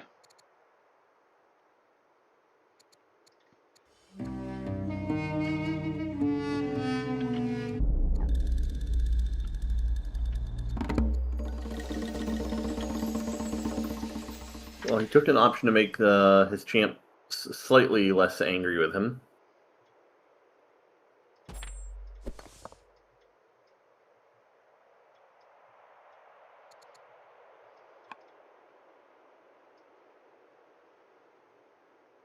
It also does look like he will all importantly be able to clear out this barb site.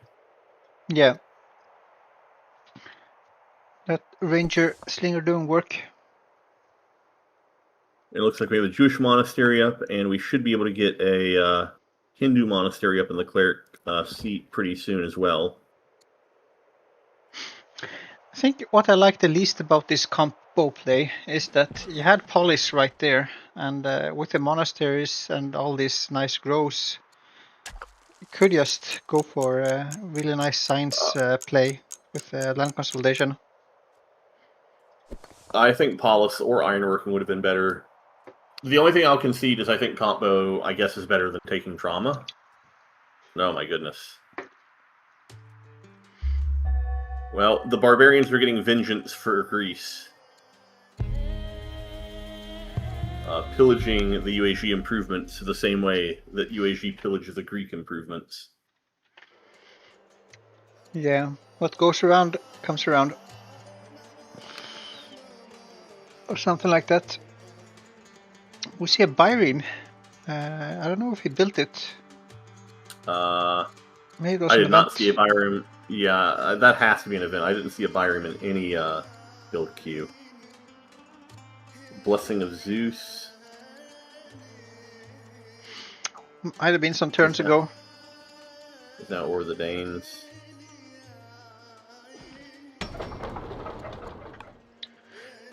So he's one step closer to launching his naval offensive. He is selling 41 metal a turn to cover debts.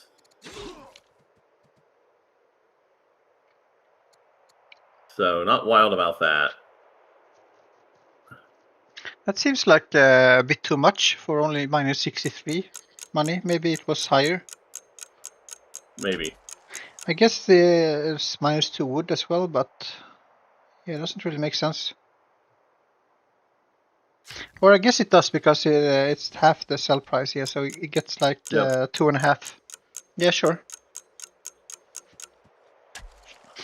It's expensive to have negative economy. There's no real source of money though right now. Well, you know what is a source of money that UAG passed over? Hamlets. Yeah, both of them have passed over it.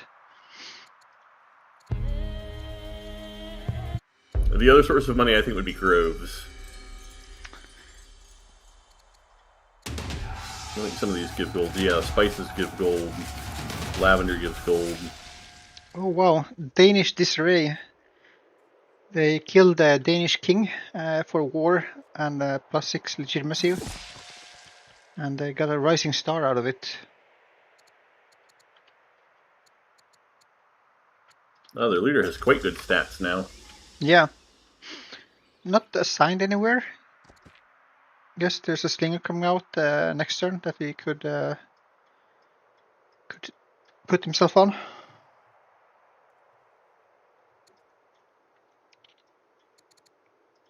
We're getting our settler out. We cleared the barb site.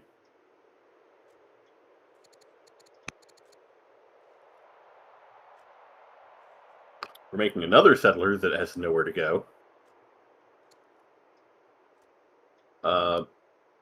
But I guess that's a little bit better than Greece, who isn't making a settler at all right now, despite clearing a site. So Greece is clearing a site, but doesn't have a settler. And UAG has a settler, but isn't clearing a site. If only they could trade.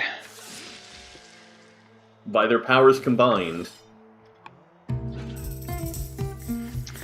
This is a bit unlucky, I would say. The Sporting Chances culture event in the Sage's seat. I guess you can go for the infantry in case you ever build some of the unique units from there. But yeah, you probably won't be using that extra experience too much this game. Yeah, it's not my favorite one, but I don't think it's the worst developing event. I hate the developing that are basically no difference from like a governor level up.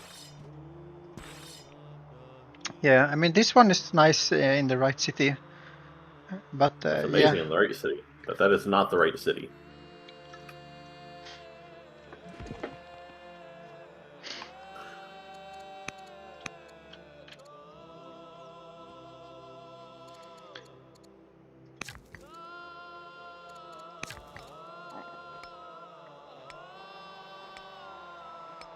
What do you think of this second shrine in the Sage's seat, the Shrine of Poseidon? I don't know why we're not putting it in that artisan seat down south. or any seat with water, frankly. But it's not the biggest deal. Actually, really, I'd put it in the city down south, because it does, like, put it next to the nets or whatnot, I guess. I don't know, it's not a very impressive shrine in general, in my opinion. No. I think I rated it lowest when I was doing my nations rankings. I don't know if I'd rank it lowest, but I wouldn't argue against it being lowest very much. Hilariously, this is the type of map where it would actually be pretty good, because it gives gold, and Greece actually needs that. Yeah.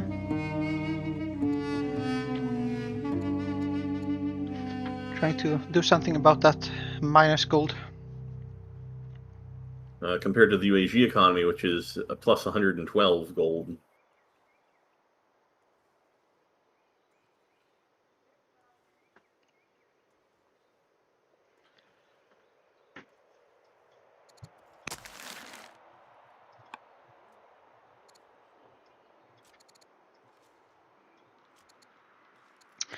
Yeah, the science is looking a lot better now for Aku, up to 31. Yeah, and I mean, another monastery coming out in 6 turns. Yeah, he's got another monastery coming out in a few turns. Clerics are very slow to start, in my opinion, but they scale very, very hard.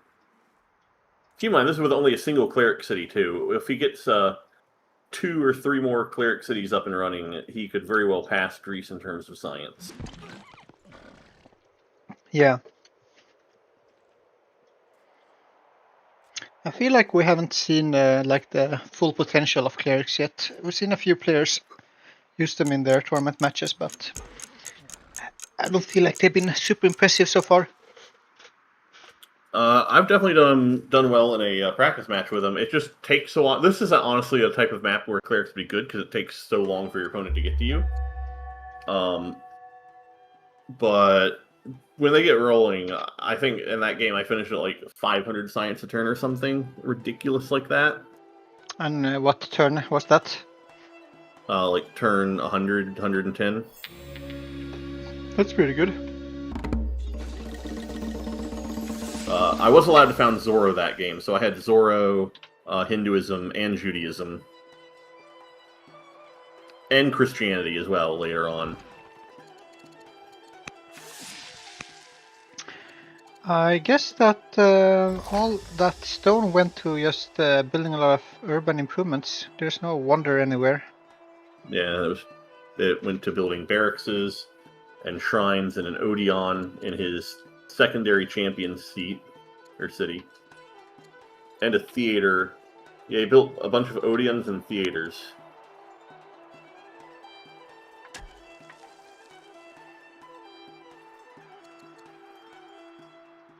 Oh, and we see another long-term composite bow grab. Yeah. You know, I think the most imbalanced thing that happened so far in this game is Greece getting offered a mercenary chariot and UAG. I think it got cut off there at the end, and USC not getting offered it. Yeah, UAG didn't get offered a merc chariot, because that would have been a tremendous assistance to them. Yeah. However, I think I know the reason why UAG might not have been offered a mercenary chariot. It's because they don't have iron working. Is that a requirement? I think it's only the husbandry. Oh, maybe it's only husbandry. I don't think I would mind either coinage or architecture in Greece's position. Go for a bit more long-term science. I think architecture would be amazing. I don't know about coinage. How does coinage get you science exactly? I mean, it's lower culture levels. You can get those master and elite specialists. Yeah. It will solve your money issue. Yeah, it works well with any judges that you get. But I think in terms of science, architecture blows the other one out of the water. For sure. It's the difference being the gold and like other techs that you might unlock if you want to. Gold is the big one, because that is a kind of persisting issue in Greece. Yeah.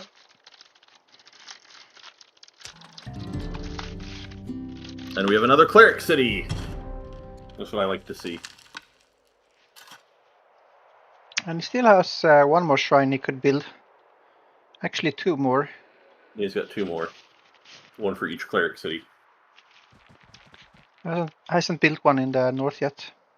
No, he hasn't. Needs the orders, so good to get those patches up. Taking a look at the orders, quite even, I think. A bit ahead now in the USC. Yeah, at some point I hope he repairs this shrine over here. Actually, with Serfdom now, Greece has jumped ahead. I think that's showing as lower because of improvements being built. Yeah.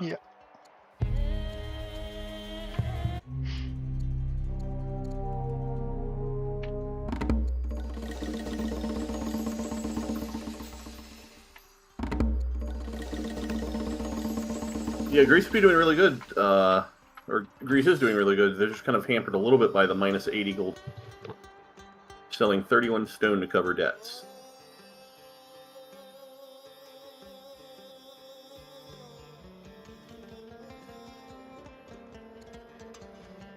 Yeah, having negative gold is quite painful, actually. Yeah, the problem is this Orator Air with -2 discipline. Impulsive. That's the issue. Oh, it's the son. The prince is spending all of the nation's money. Can't control himself. Goes around talking about how to go to war, reading all the books, and buying too many books about it. Talking about all the laws we're going to enact, tyranny, centralization. Not going for either of them because we're going for composite bow. Every time someone asks him to come and make a speech, he's like, sure, I'll go.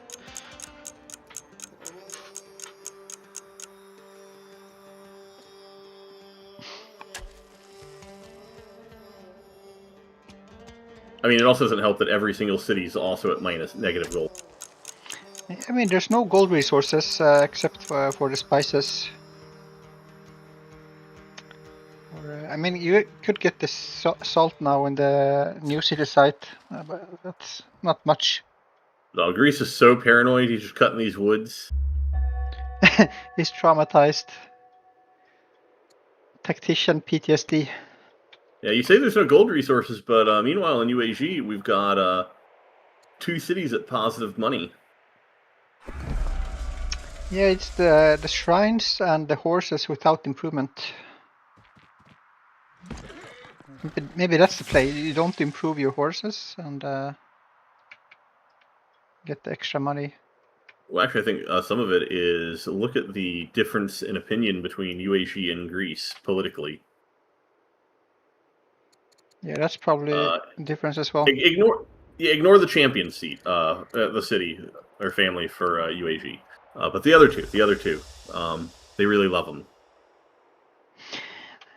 I guess it's quite expensive to improve horses. You lose that +5 gold per turn from horses without improvement. I never thought about that.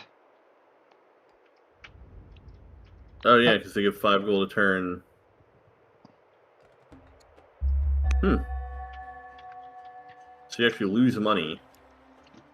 Interesting. I guess you just can sell the orders, so you gain something from it, but still. I mean, would you buy an order for 5 gold? Yeah, I would buy 100 orders if I could. I mean, you can, as many as you can, then you sell them for 10 gold. Buy low and sell high. Yep. Oh, Greece is finally building in more farms, so they're getting their food up.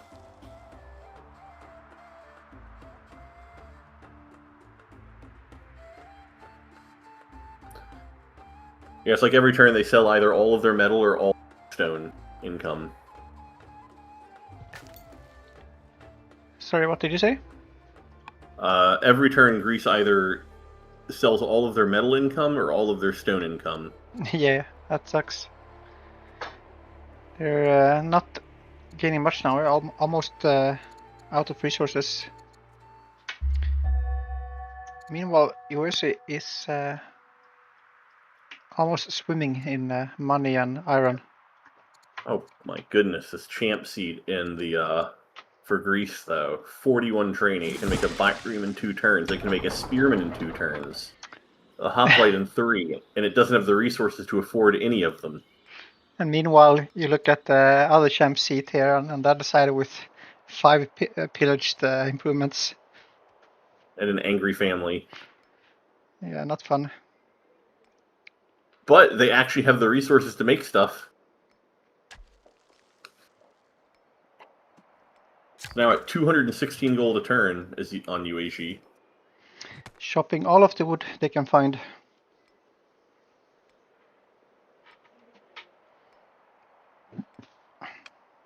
This would be another perfect situation if they could trade.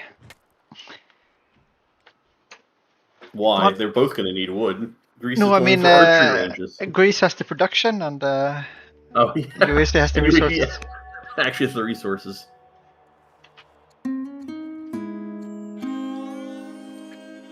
This time we only sold 17 food to cover our debts, so that's an improvement. Yeah, getting there. But it's gonna be rough when this prince takes the throne. Gonna have even more minus money.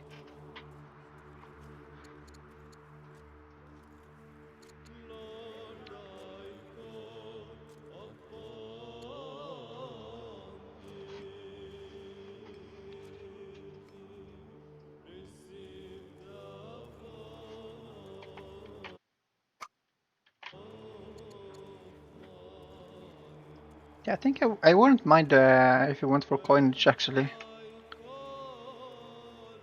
Yeah, it does definitely solve the problem that we're having. Though I would have preferred Polis. Yeah, it's a bit too late now. But now we'll have both players with Campo and not really any of them in a very good position to make use of either the Rangers or the Archers. I mean, you chop down the woods and you upgrade the slingers to archers. It's not that difficult to do. Going for an 8-turn inquiry in the Sage's seat. It's an interesting choice. I have the Stonecutter and the Marble Quarry, so it helps a bit. And the Shrine of Zeus. That's true. So that's an extra 10 signs per turn. I still think I would have preferred an Apprentice Acolyte, except I don't think he has the resources to actually get an Apprentice Acolyte.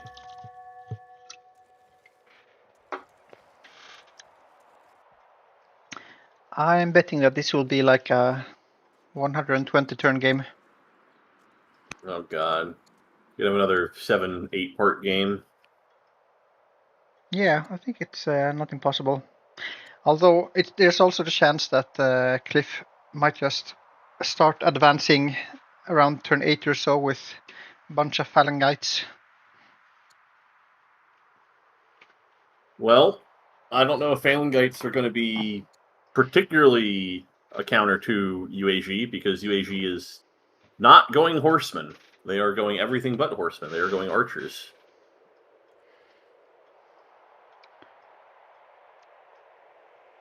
We shall see.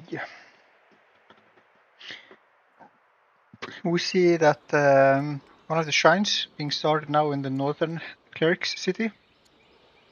3 more turns for a worker in the southern one. Yeah. You know what we don't see Greece going for, though? Because they don't have the food to afford it? A settler. True, it will take some time, but he's building some farms now.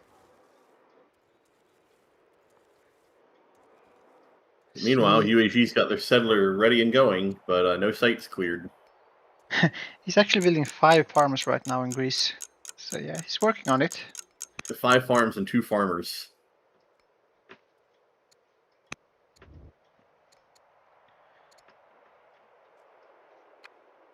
He got sick and tired of not having enough food for his people. But I think Sora might go to US here right now. Actually, you know what I think we're getting? I think UAG's going to get Zoro. Yeah. Oh, no, Greece just got Zoro. Ah, missed that one.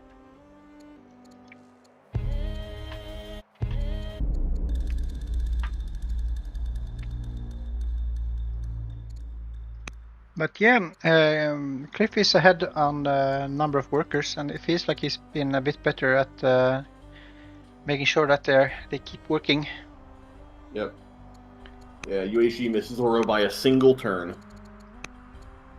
Looking at improvements, we're up to 26 now in Greece, up to with only 10 for the USC. So Aku is quite far behind in the economy. The other thing I don't like, we need to repair these barracks before they go bye-bye. We got 3 years for them. Yeah, he has a worker right next to them, so should be able to as long as he remembers, take care of it. Yeah.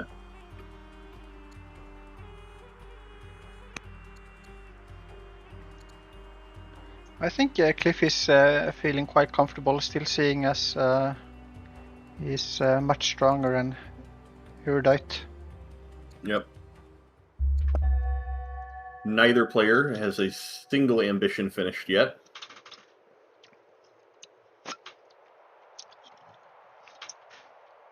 The ambition of clear 6 tribal sites. That seems very ambitious for this map. He has cleared 1, so he would need to take the 3 Numidian sites and the 2 in the middle, I guess. Yeah. Very ambitious. I mean, with the archers, he can do it. Assuming Greece doesn't, already beat him there. Yeah. On the plus side, it looks like he will get the have 10 population.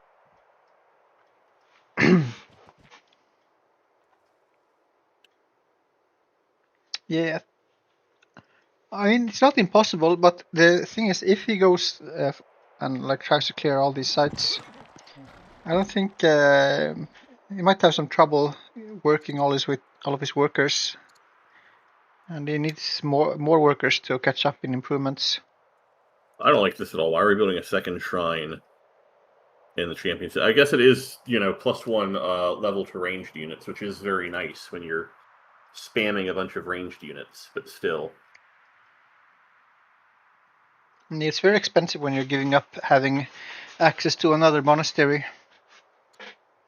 Yeah.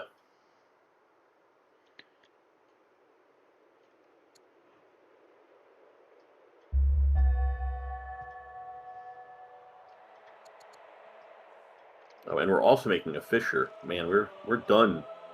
We're done not having enough food in Greece. Up to plus 57 now.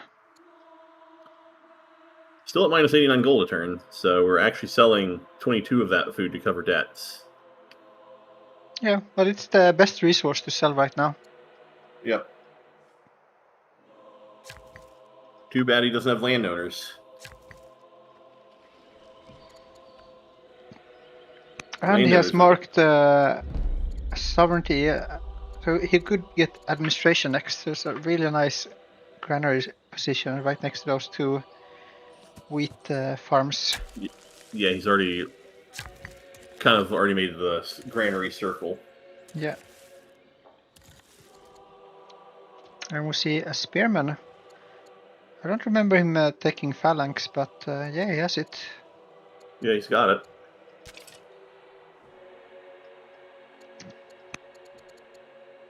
Turn 38 phalanx. So I guess it was before he started compo. Yeah, the funny thing is Greece's science isn't even particularly high. No, it's better than the... Yeah, better than UAG's.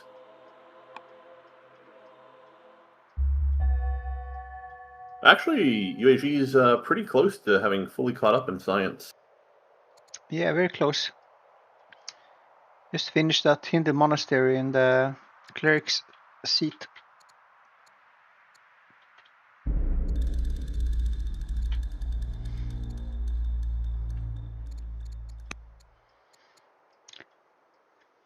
It's nice that it still hasn't had any rebels from the champions.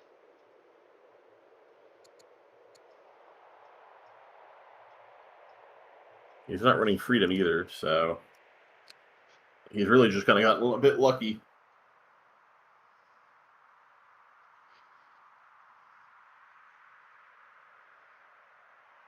I'll be back in a second. I'm going to grab a drink. All right.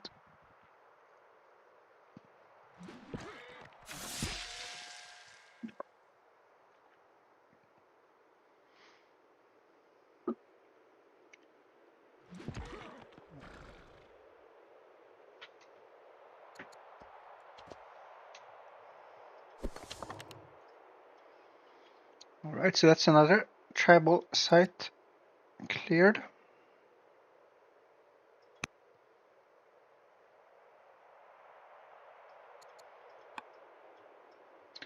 Only 4 more to go. I wonder if he will be able to finish this mine ambition in time. Has some improvements to repair. We really need to focus on it next. Still 4 more mines.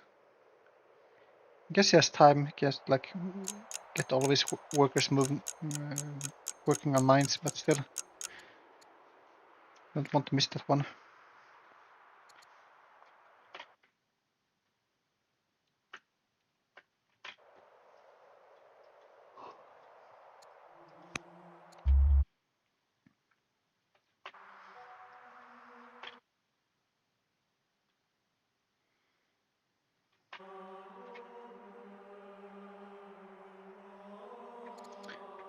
So back to Greece.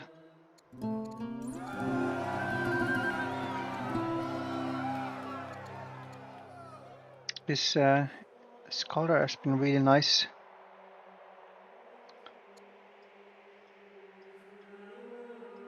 Did he civics rush the settler? I guess he did. No time to wait. All right, I am back. Welcome back. We just saw a settler being rushed out of the sage's seat. Now that we finally have the food to make one. Yeah. Sold 25 food this turn.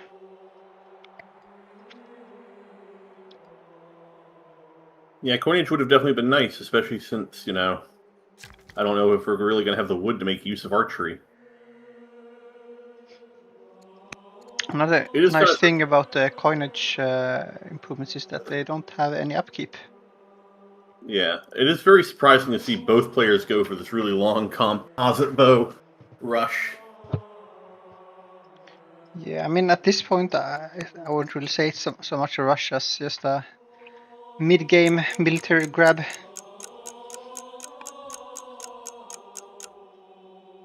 It's not even the first 5 strength unit for Greece. They have the spearmen already. True.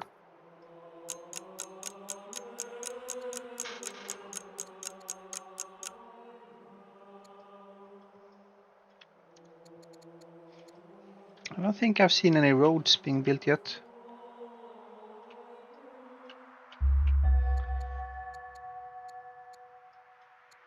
Oh, right, free horse archer. Compo is finished. So do you go free horse archer or do you go polis? I don't really like. I mean, he has the champ seat if he wants to get more military. Monasticism.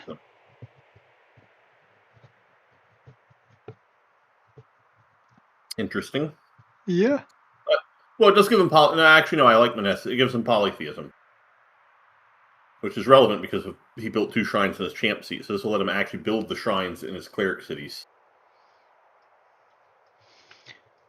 He built a second champion city. And he has silver now. That's maybe there's also, if he gets border boost, there can be ore in there as well. Yeah, maybe that's the play for Greece. He saw that there's silver, like, yeah, I need to rush my settler there. Yep. And hey, the horses are 5 gold too. Yep. Every little bit counts. Oh, and salt. The salt is also gold. But Greece won't get the horses.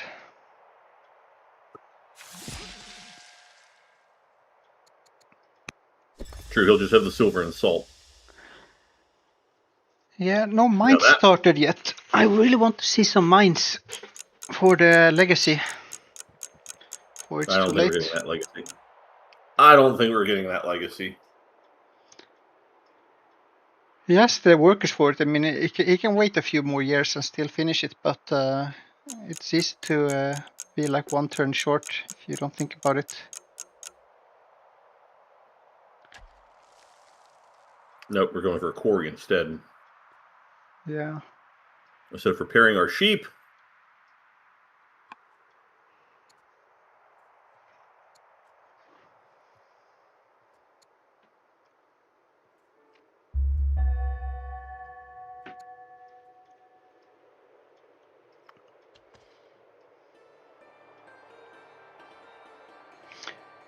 But hey, UAG did beat Greece to settling the 6th city by, I think, a turn. Oh, now we go sages. I don't know. See, this I would have made an artisan city. It's got the silver and the salt. And a lot of real nice lumber mill spots. Yeah. Not that we can make lumber mills, because we don't even have polis, but it does have a lot of nice lumber mill spots. And the ore, when you expand ore borders a bit. So the 2 sites that I would have made sages, we didn't make sages. And the site that I wouldn't have made sages, we went sages. It's like they're reading your mind and doing the opposite of what you would have done. I actually like the champ grab for UAG quite a bit more, especially because if you expand these borders, you could get 2 ores, which it doesn't really matter, I suppose, since it's not the champ seat. I mean, for that reason, riders would have been better, I think, for yeah, getting some nice settle-born mounted units out.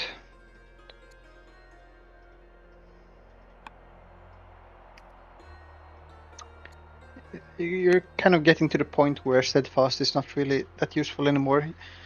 The units you already have should be enough for the tribes that are left. No, I would try to snake that 1 ore to the south of the champ seat into the champ seat. Yeah. And you could do some tricks with tile sharing to get that ore into the champ seat. Shouldn't be too difficult once you get a border bush or something. I guess he still has it actually, yeah.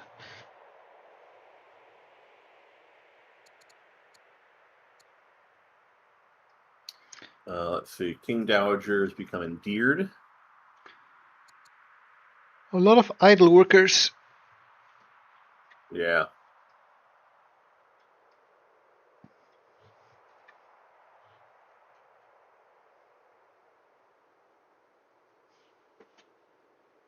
We got a decent chunk of orders and a good amount of wood.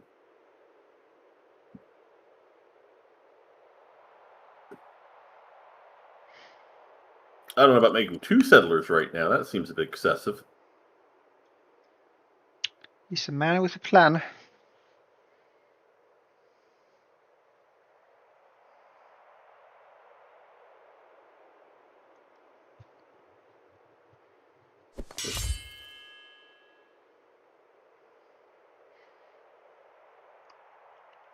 Well, I hope his plan involves moving some workers.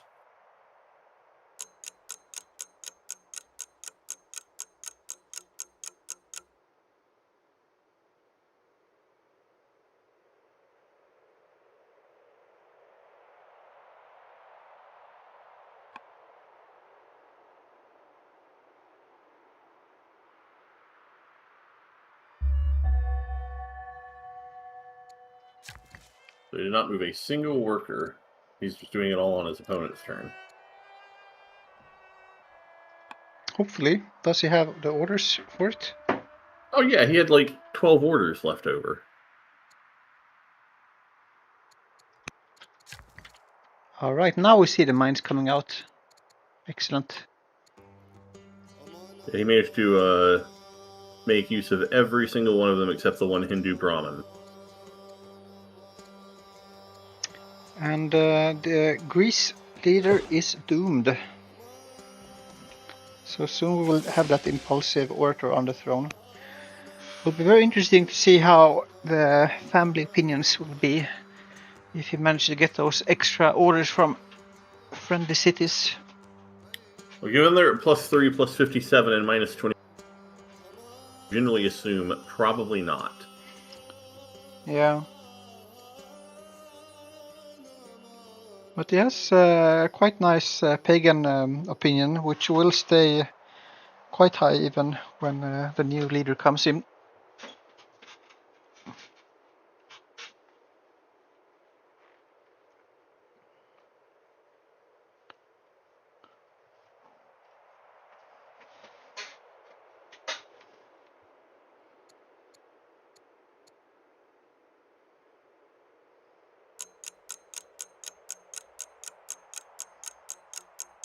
And I will say the South is basically a complete non-front.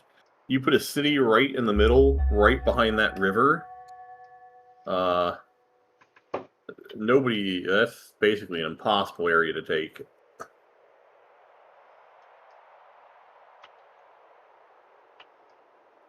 In the south, yeah. I don't think we will see much happening there. Not unless there's a big navy on either side.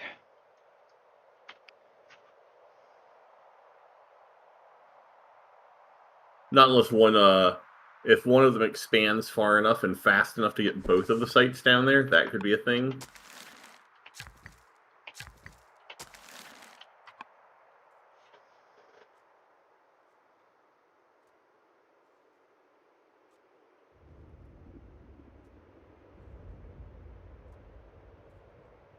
Oh, the order difference. Orders are pretty much the same. Greece is a little bit ahead. Greece is ahead by 1 order. But Greece has actually maintained a slight order lead throughout the game because of their early navigation grab.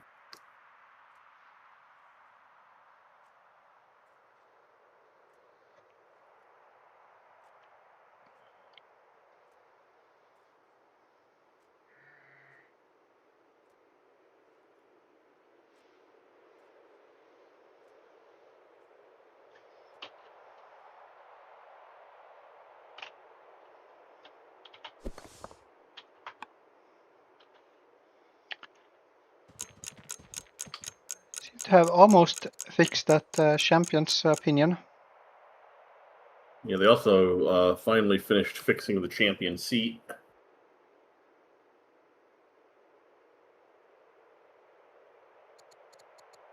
Oh my goodness, 5 discontent in the seat. That's really high for this stage in the game. Yeah.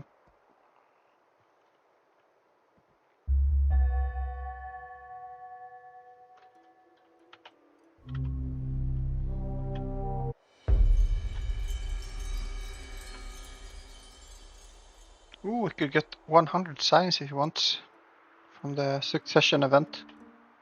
Yep. Minus 138 gold per turn.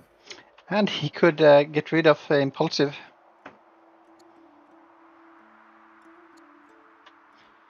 Would have to get stressed. Ooh, and became intelligent. Opinion looks not bad, but not good. But also with 2 of the 3 families having a lot of bonus from the religion. So yeah, I don't see him getting any friendly families anytime soon. So he immediately got administration from the 100 science and is also now getting a 1 aristocracy. So maybe no, he didn't take administration. He's going for. Oh, what did he take? He's going for aristocracy. Oh, Oh, aristocracy is already there, sir. Yeah, you can finally enact centralization and do one of these legacies because Yeah, we only do legacies here. We only do legacies. I mean, the players are keeping it consistent. Not trying to step out of line here.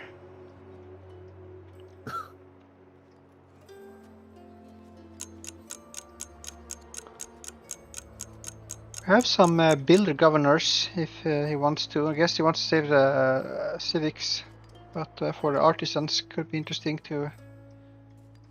Oh, and he removed autonomous rule from the champ's second city. Okay. Wants to build those units.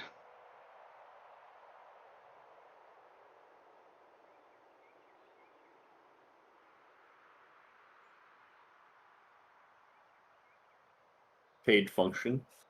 He could turn his tactician into a judge, or get the Mistophoria.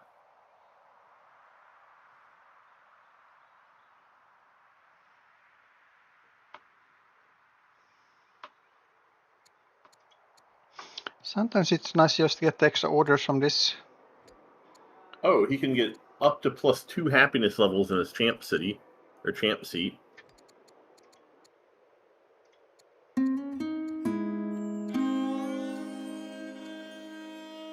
That would help. He wouldn't be upset anymore. Yep.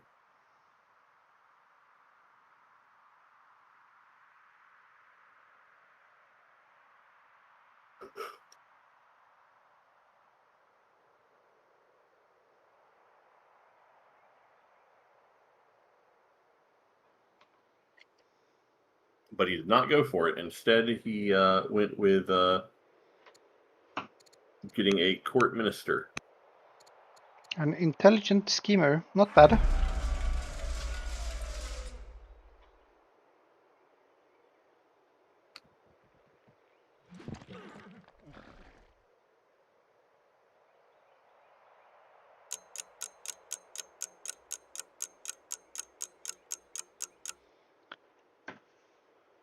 This is also the part of the game where I find playing with the medium timer very difficult. It gets a little bit better later on.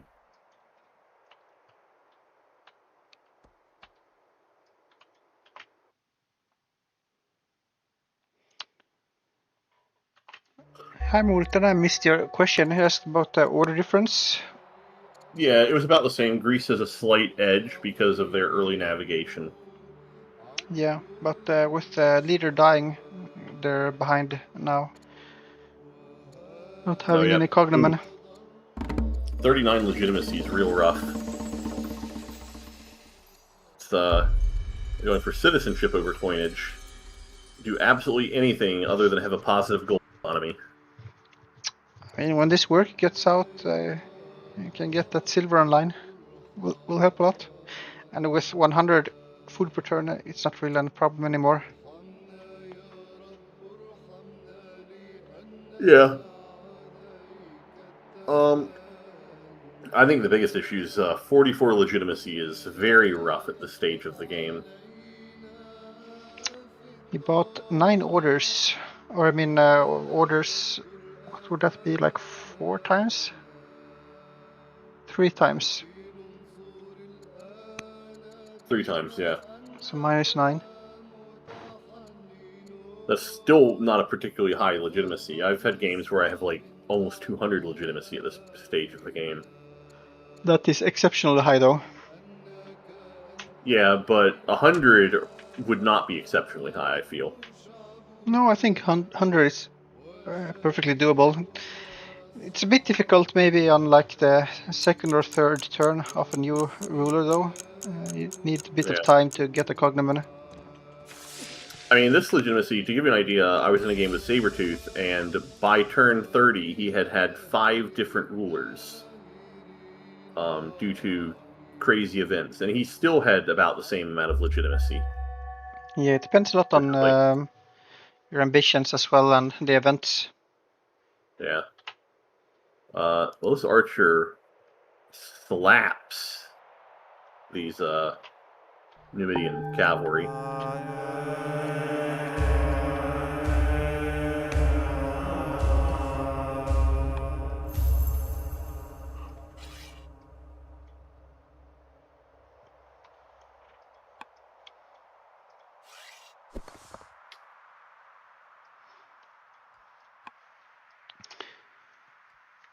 But yeah, now the wood problem is starting to show.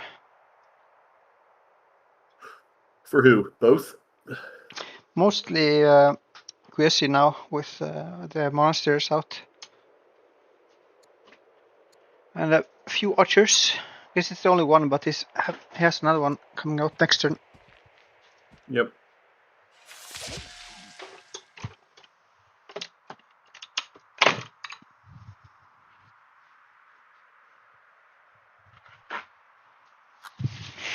Yeah, we'll need to do something to solve the wood issue. Especially because the UHG economy is, talk about Greece having negative 100 gold and whatnot, but other than that, the Greek economy is quite a lot stronger than the UHG economy. Yeah, I think in all other metrics they're crushing it.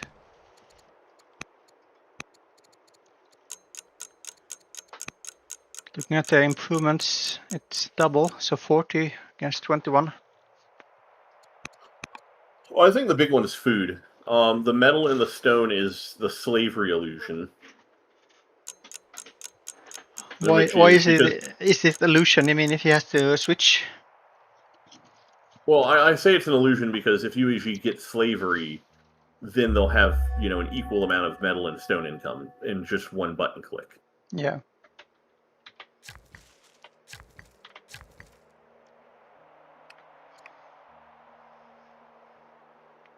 The food, however, is a big deal. 100 food is like 100 food more than UHG is making.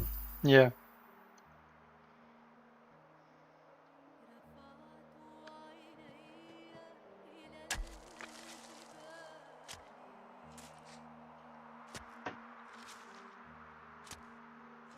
Cliff is really focusing on getting that stone higher.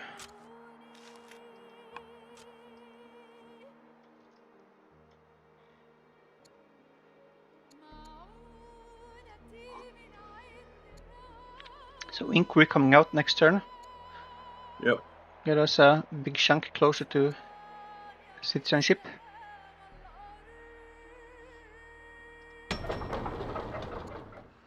I guess citizenship is to go for divine rule, I suppose. Yeah, I feel like legal code isn't doing so much right now. Be like 40 civics per turn.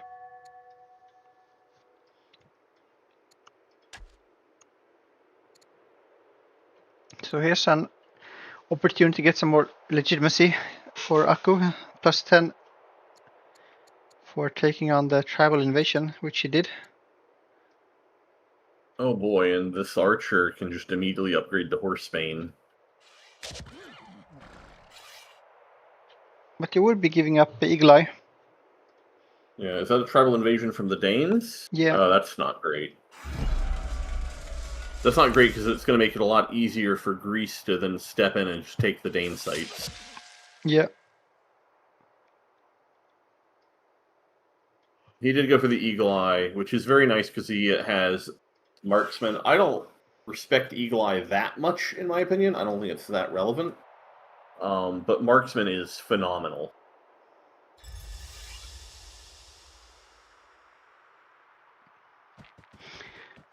It is like if you are shooting at a distance, it's like a guaranteed 20 or more % on your attack. True. But I especially think Marksman is just amazing.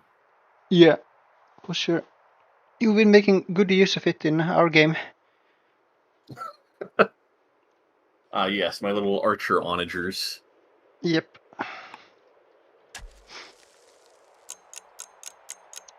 I did manage to get them in the end, though. Yeah, it turns out if you stack enough improvements on an archer, they can fight longbows. Who would have thought? You just need to make sure there's sentinel archers in the woods with the ranger on a hill with the mountaineer or whatever. This event, right at the races, feels like it comes out very often when you have a theater. Kind of need to have some military nearby for when I mean, you kind of want to take the rebels.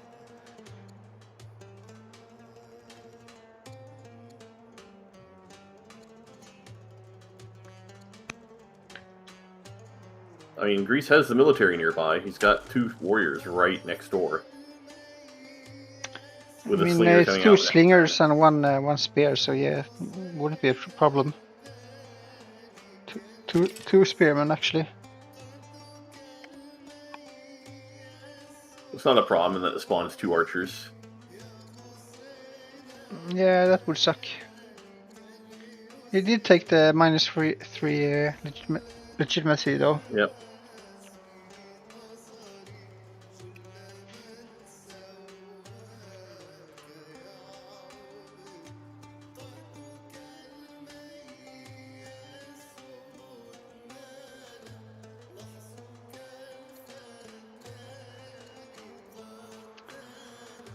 Yeah, it's looking quite good for Greece. I think if I had to call it right now, which I don't, but it's always fun to make predictions. I think he can't take this home, but we'll see. Anything can happen. Yeah, I think this tribal invasion is going to mess UAG up a lot more than they thought it was going to mess them up. I've been liking more and more to try to piece out some tribes in my games recently. Yeah, so, I don't think you need to piece the Danes out, but I think you need to have them not tribally invade you. Yeah. Depends a bit on how the map is, but it's not that difficult to have like a tribe that's kind of next to both of you, and maybe in a direction where you don't necessarily want to expand into. It's not the most difficult thing to do, to do the tribal peace mission with the ambassador.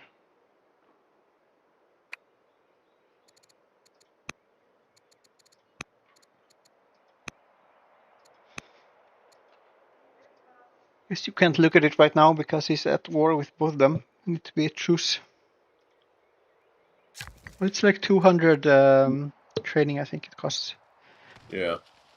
Which, I mean if you only if you can avoid like one raid, I think that pays for itself. Yeah, I've made use of it. I don't think you needed a peace with the Danes because they were most likely going to raid Greece anyway. Yeah.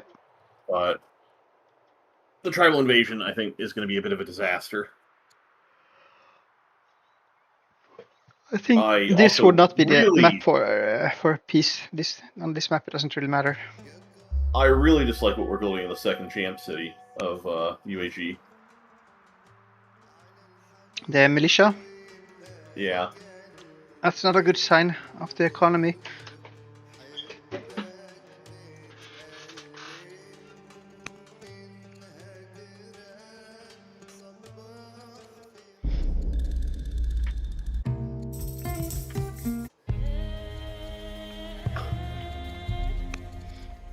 This one is also, I feel like, one of the downsides of playing Sages. I think at least sometime during the game you will have to get the Labyrinth event. And I think the best option is just disappointing the oligarch for some extra orders.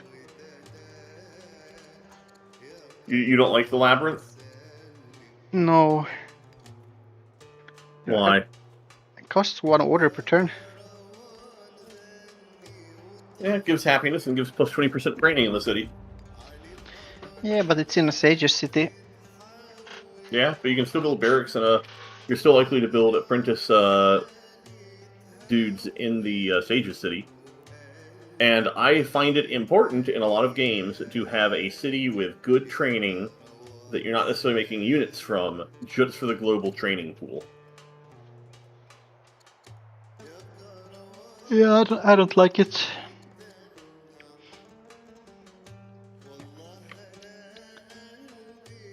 But that's the nice thing about this game. There's a lot of different ways to play it. Also nice with the tournament. You can see those different ways being showcased. Yep. So we have been seeing a lot of tacticians. For sure. I think it's a very safe opening pick, and nobody wants to take too much of a risk. It is, I think, these early rounds where you have the opportunity to take a risk if you would want to. Later on, there's more on the line. I think it also gives you the ability to punish your opponent potentially if they did do something greedy. Yeah, we've been seeing a lot of players being quite cheeky with their starting tacticians. I don't think there's no other leader where you can just send them to the other side of the map and have them have quite as much of an impact. I think the closest one would be the Zealot. He can do quite a lot of damage with some promotions.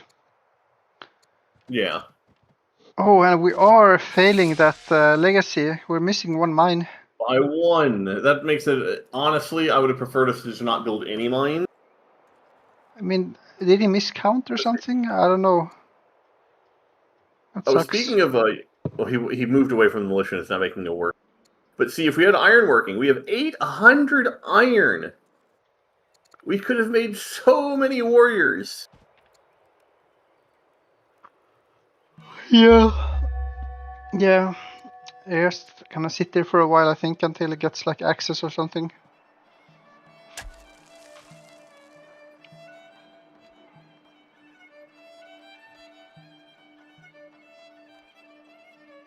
Oh yeah, JST landed, talked about the real-life event, the chariot racing riots, that actually, if I recall correctly, briefly chased the Emperor out of the city, and nearly overthrew his rule entirely. So they might have gotten a little bit out of hand. Yeah, I feel like they're getting out of hand in this game. I feel like it comes up in every game I build a theater.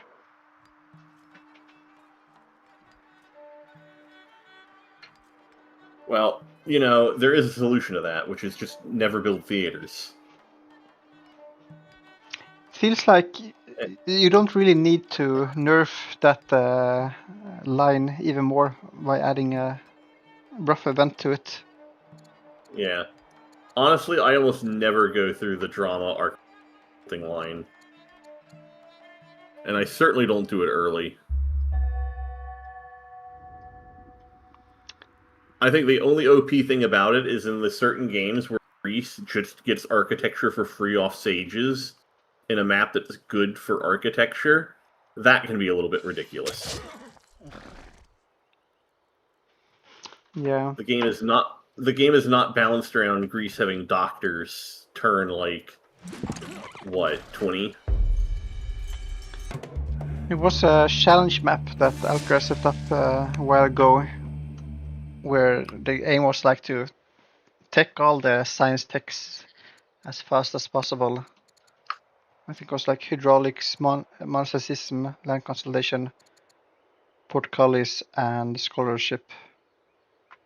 Not architecture? Maybe architecture as well. But the thing was that if you picked Greece on that save, you got architecture turn 1.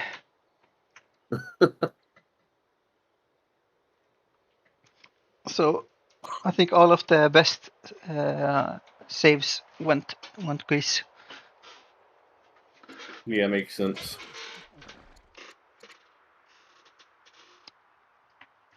Oh yeah, we got 3 Danish units coming in from there. Yeah, things are about to get a little bit painful for UAG with these tribal units. On the other hand, UAG has completely turned all of their political opinions around. Look at that. If there's any advantage UAG has right now, it is the political opinion, and also, they have 62 science per turn now to Greece's 57, so they have eclipsed Greece in science per turn. Yeah. On the other hand, we are letting our sheep pasture fade away into the long night. He doesn't like sheep and doesn't like legacies. -5 legitimacy for the mines one. But yeah, it's looking better for for the USC. We'll see how much damage all of these organized travel units will do now when they're moving across the map to him. Cliff doesn't really seem to be taking the opportunity to continue expanding towards the Danes. Well, he doesn't have the orders. He's spending 9 orders improving, doing construction. And Greece only has 19 orders.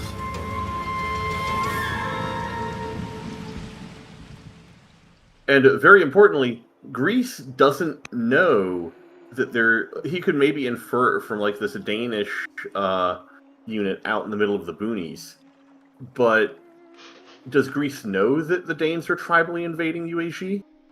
I mean, if he looks at one of these Danish units, he will see that it's an organized tribal unit.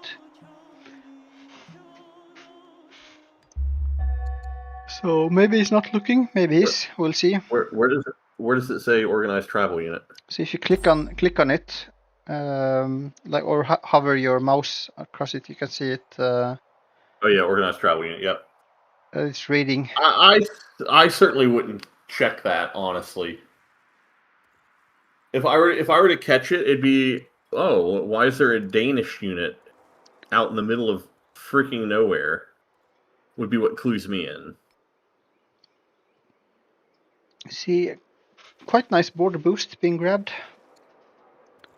over the free ballista or spoked wheel or drama. Giving up the free ballista hurts, though. We see is quite strong ranger archer moving in the south to kill some Numidians. We see the raiders trying to avoid it by going on their boats. And the king is a governor in the Sham seat, adding quite a lot of yields, as well as the strict strength for some extra XP on those infantry units coming out. So not only does it have a free level on the range units, they also only need 100 experience to reach level 2. Yep. Well, actually, they get plus 150 XP. Yeah, true. It's only 50 extra. He gets... Oh yeah, because plus 1 level does work like that, yeah. So, yeah, only 50 XP to the next level. The free levels are always counted before the flat XP bonuses. Oh, yeah. Look at this this archer that doesn't even have a marksman on him yet. Look at the range of that guy on the hill. Yeah, that's nice. Scaring away the Danes. The cowards. Okay, do you go architecture here as Greece? Or coinage? No. Or free ballista? Yes, I want another unit that, especially without roads, I do not have the orders to move. Still no spoked wheel for either players. I don't think we've seen any schemer counselors. We do have the Grand Vizier Zenobia now. Yep. And we've decided as Greece that our negative gold does not matter if we just produce a bunch of everything else. That's one way to deal with it, the ninja solution. I don't know if you saw the game from last tournament where he played Persia against Alcaraz Carthage. Oh, ninja? Yeah. Yeah. He had like minus 1,000 gold or something towards the end. But he was like producing tons of iron and stone. He had a bunch of mills everywhere. Yeah, I feel like the best description of Ninja's empire in that game was the Homer Simpson picture with just like all of the flabbiness kind of like stuffed behind the back. Because if I recall, the game ended and you looked at Ninja's empire and there were rebels everywhere, pillaged improvements everywhere. but he got over the finish line, so it was all okay. That's all that matters. Yeah, I hope he's doing all right. I don't think anyone has seen or heard anything from him in quite some time.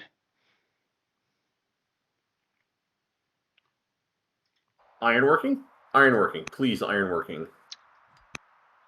One turn ironworking, and then you can grab polish, and you will be very happy. I'm gonna scream if we go doctrine. Maybe he will go for the free cam launcher. Oh, thank God we're going for ironworking. There's only one resource we have a lot of, and it's iron. Use it. Does he have any settlers? Yes, he has 2 settlers. Yep, he has 2 settlers. His expansion tempo's there.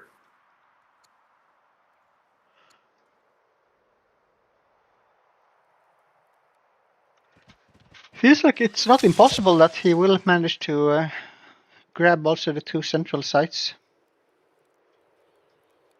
Yeah. I mean, Greece is kind of paralyzed because, I mean, a lot of it is UAG is preferring to keep his expansion tempo up and is just idling like 7 workers right now to do so. So it's kind of an interesting question about is it better to go tall or wide? But also look at the difference in orders right now. It's quite a lot, right? Yeah, because UAG just got monotheism. Oh, he didn't go poly.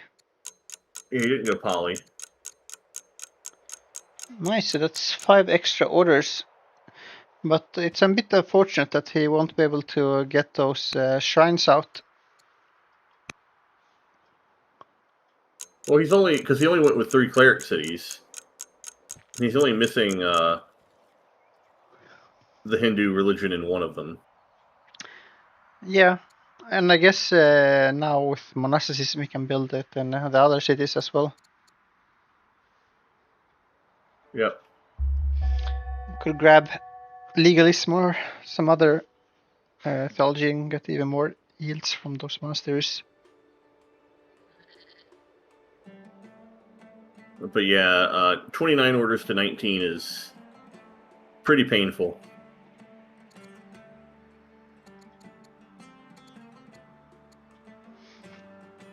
This is a nice character, the Hypatia, the intelligent Neoplatonist intelligent scholar. Not the best to marry because of the chaste, yeah.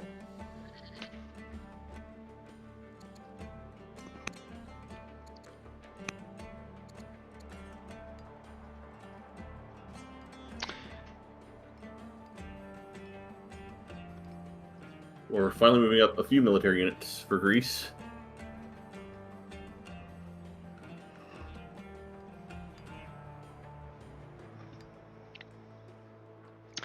In last tournament, I think was the final game on a tiny map.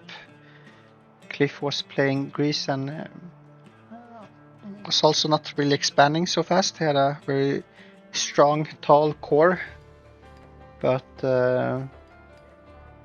it was kind of a race in the end where Cliff's stronger military would be fast enough to stop his opponent from winning a points victory.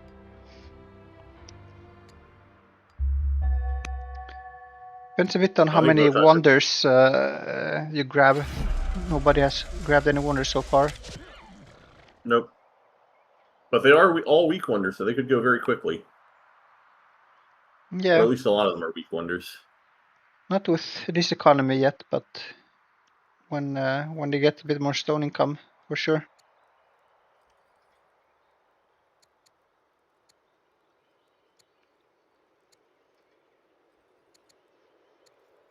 All right. Do we think that we see another cleric city? Maybe.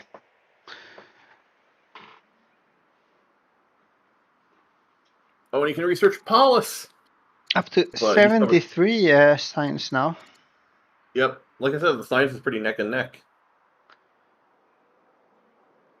He has signed the new scholar, the intelligent Pecha. Of course, the science is now neck and neck, but Greece does have an almost 600 science lead.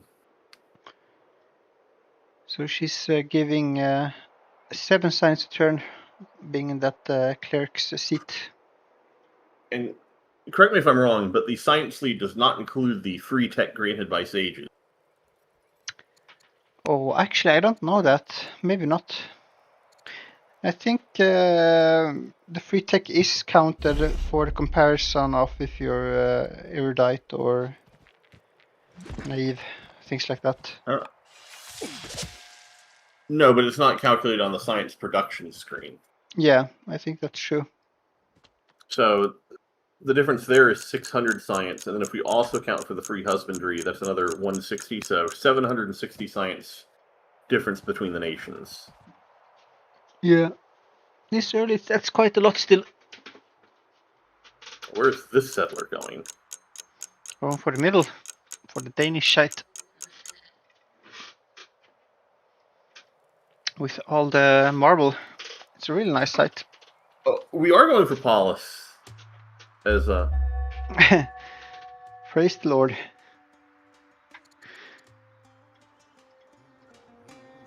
You know, this free ballista would be really good against the archers that UAG had if it had any... I think you got cut off at the end, and if it had what? If the ballista had any ability to actually get over to where the fighting. Yeah. No roads, no naval movement.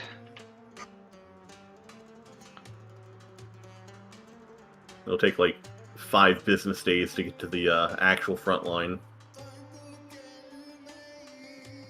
Where are these Danes going? I think they're having some trouble deciding. The ones like near the Numidians. Trying to do some sneaky mission, going around the volcano or something.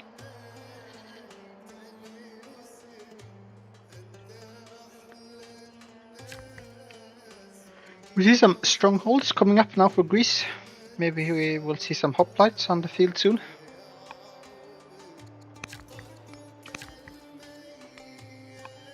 Oh, and Greece did go for divine rule, so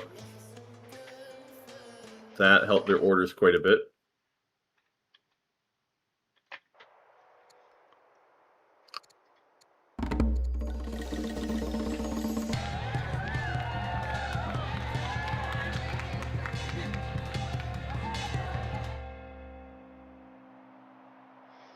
Oh, this is a nice event.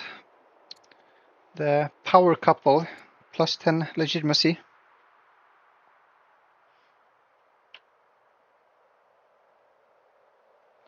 $116 legitimacy now in USC. Yep.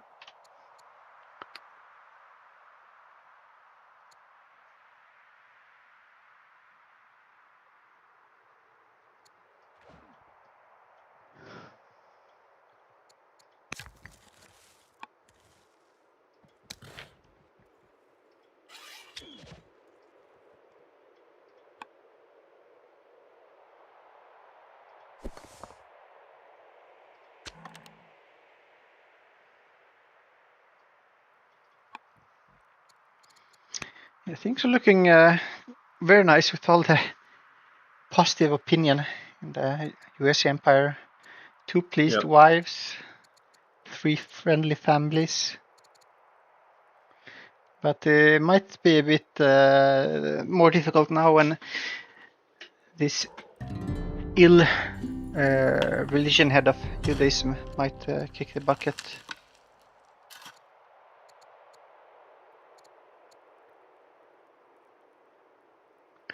We shall see. Another champion city. I mean, even if the Jewish head kicks the bucket, that'd be minus 130 opinion, which would move the clerics out of being friendly, but wouldn't affect the champions at all, and the riders would still be friendly. Yeah, I disagree with that being a third champion city. That should have been either clerics or riders. He still only has the one riders, I think. Yeah. But they don't care. They're happy anyway.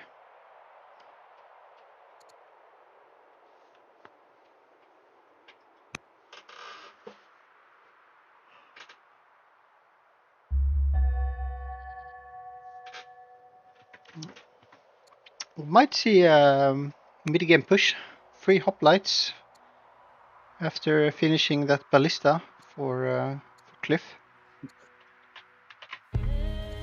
Yeah, look at that ballista's movement, though. Good lord. It's gonna take forever to get anywhere.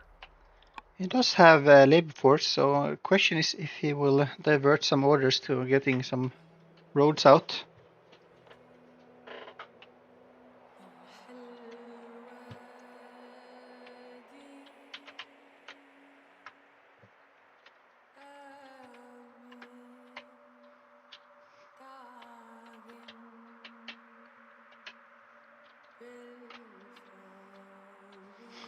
He's building another settler, so he's probably moving on that northern Danish site. Yep, looks like it. He's gonna need more than one spearman. It's only one unit there. But yeah, there's another one coming next turn.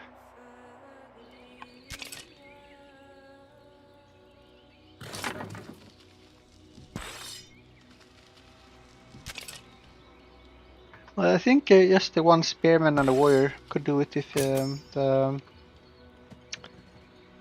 settler is not too far away. Yep. He did upgrade to another spearman and moves another one in there, so 3 spearmen should be plenty. Can do some backup with the chariot if needed.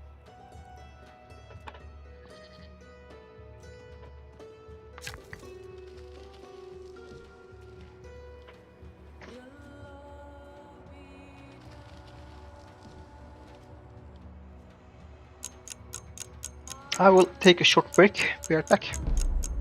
All right.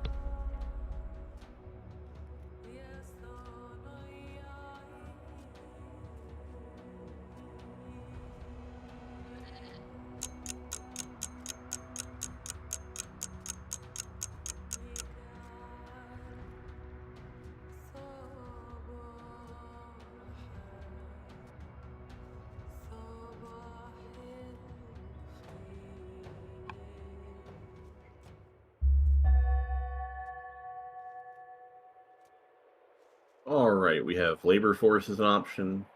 And yep, we are going for labor forces UAG, which will get us slavery, which will greatly help the economy.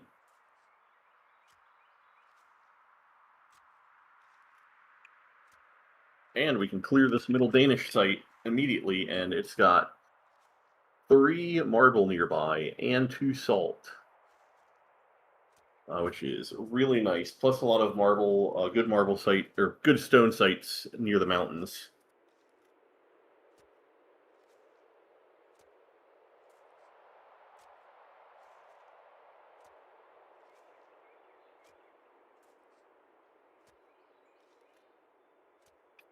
And it looks like we got Christianity in UAG. Oh, no, we got Christianity in Greece. It just somehow spread to UAG.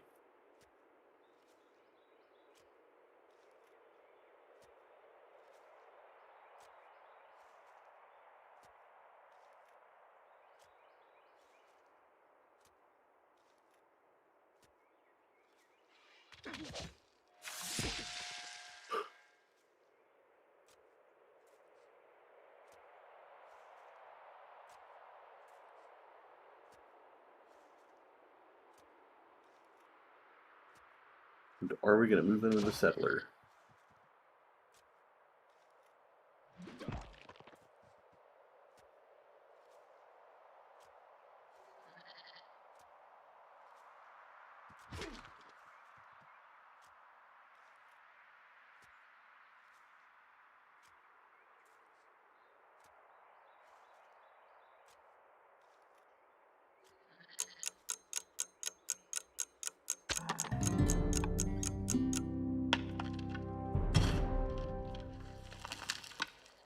One thing I've noticed from UAG is they like putting their cities in the very forward position.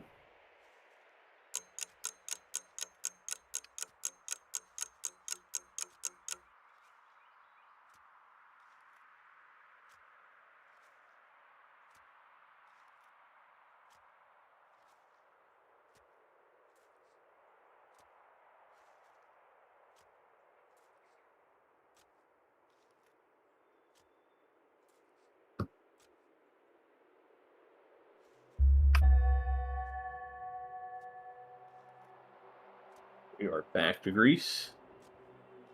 And we are slowly moving the ballista up without any support of roads from workers. Definitely roading would have been very nice to have here so that these units could actually move with a decent rate of speed. Hello. Scientific, this comment is very square. This is a archipelago. You would never know. It kind of looks like a continent map.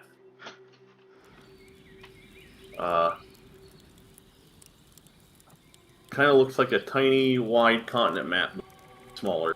Yeah. It's very square.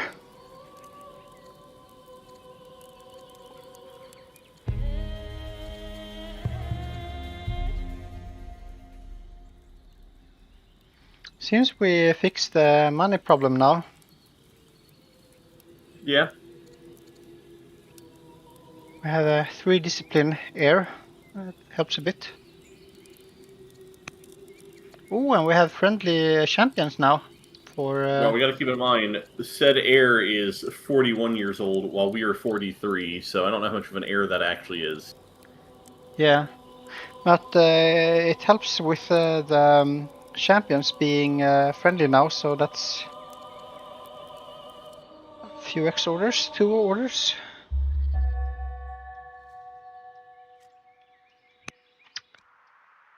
Yeah, if we check the line of succession in Greece, it kind of looks like... okay, so... yeah, we only had one child ourselves, and it was a bastard.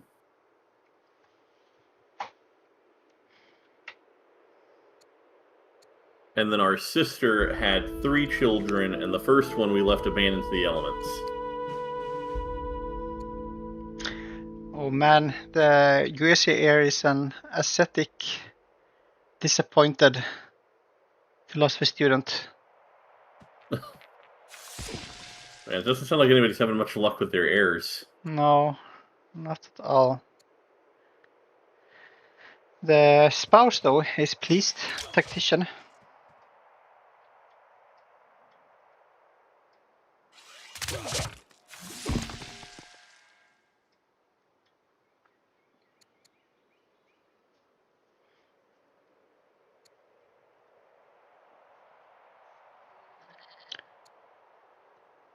We got this barbarian horseman in the back line just pillaging stuff. Yeah, no military anywhere close by. He's building a warrior in the champ seat, so I guess that is... oh, he retreated with the archer.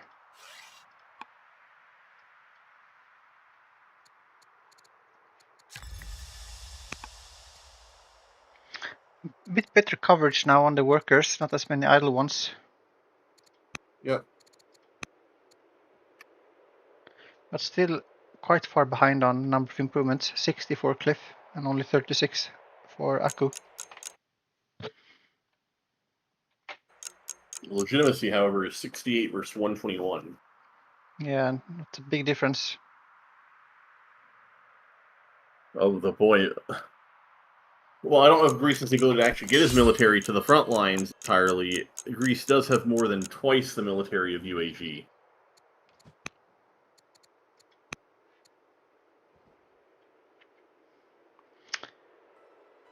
Yeah, and he has the free hoplites coming out in 2 turns as well. Yep. But he would need a road network, I feel, for it to be of any... It's kind of funny. USC have all these champion cities like in the middle of their empire, and he settled one of their riders in the front. Yeah. Well, no, it seems like Greece doesn't want to make a road network there, instead slowly moving their ballista up to the front line.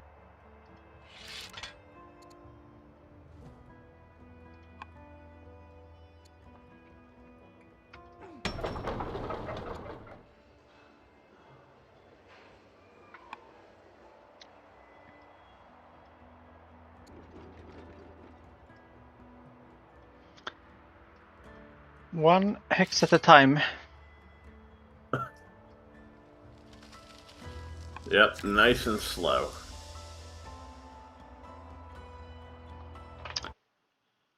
So That ballista would cost 200 science, if I recall correctly, and something like 40 orders to get to the fight.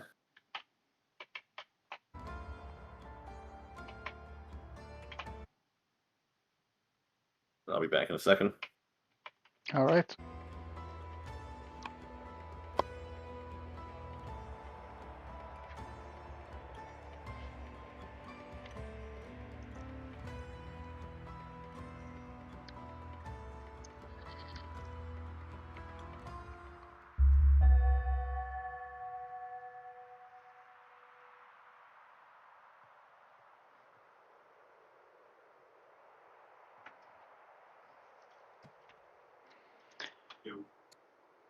Not sure if Akko has seen the Greek expansion here in the north. I don't think so. He has better eyes here in the south, so he should feel quite safe about advancing on these Numidians, knowing that this Numidian went even further back for the archer. We finally chased down that barbarian horseman? Looks like it. Yeah. Also looks like we're getting forestry, so it looks like we might have land consolidation on UAG before we do on Greece. Yeah, and I mean, with this science rate, in about 15 turns, I could look at maybe double that. Not impossible. Yeah, I think it's turning into a quite interesting second session with the USC science really taking off with land consolidation and the Greek army slowly advancing. At the speed of the glacier. But potentially just as unstoppable, because UAG does not have the military right now to fight it.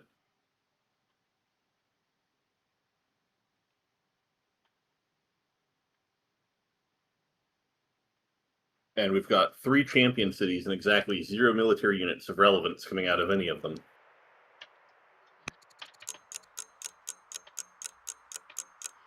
He rushed an apprentice officer with civics.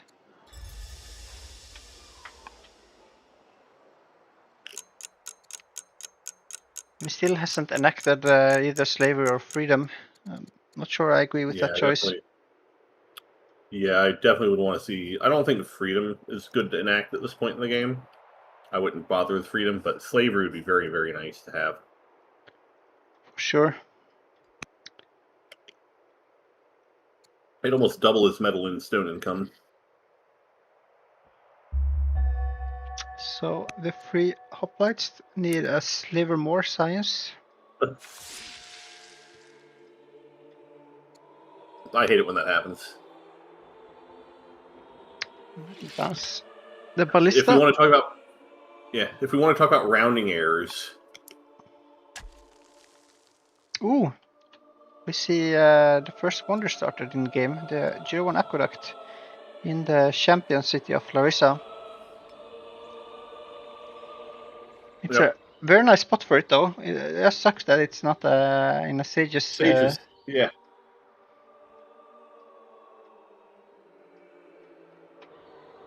Once again, another reason why I wish that city had been Sages. Yeah, I mean, he could have placed a decent J1 in the southern city, Nicaea. or if he had sages in any of these artisan. I guess it. Yep. Yeah, I don't know, but at least it's coming down. It's a nice wonder.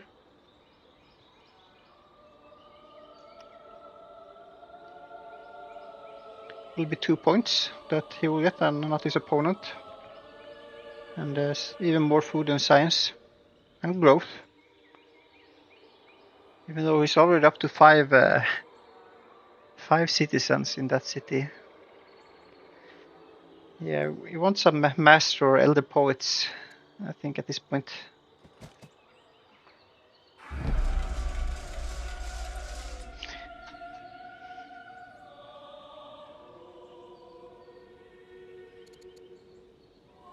Lots of spears in the Greek army. Would be nice to see if UAG picks up axemen at some point. With all that iron. Yeah, because if I recall, axemen also counter the hoplites.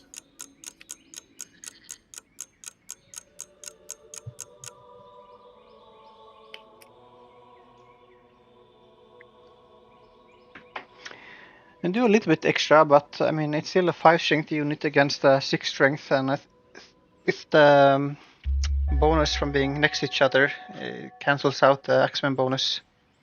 True. But it's better than anything else at that level, so it's not bad. It also only costs 2/3 of the resources to make an axeman, so you should have more axemen than they have hoplites. Yeah. And if you look at just the cost, I think you will be doing favorable trades. Not 100% sure because of the damage formula can really amplify even quite small differences. Yep. Also depends on improvements or upgrades on units. Upgrades on units favor the higher space strength unit more. Yeah.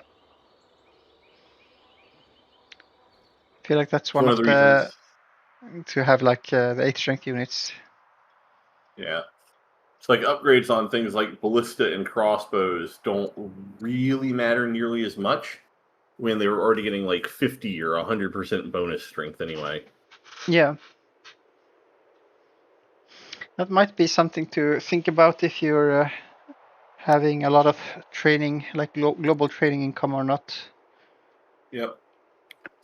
It also is an interesting flavor for the crossbow because, you know, I guess, I don't know if this was done intentionally or not, but the whole concept of a crossbow is, you know, you don't need nearly as much training to use a crossbow as you do to use a bow. And upgrades on a crossbowman for their level of tech compared to a longbow just don't matter as much. Yeah.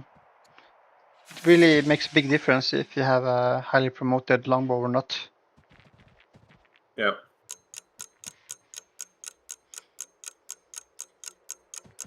Because if you've got plus 50% strength on a longbow, your 8 strength unit went to 12. But if you get plus 50% strength on a crossbow, if it was fighting something where it already got this 50% strength bonus, it just went from a 9 strength unit to it was already a 9 though, so. And bam, that's maths.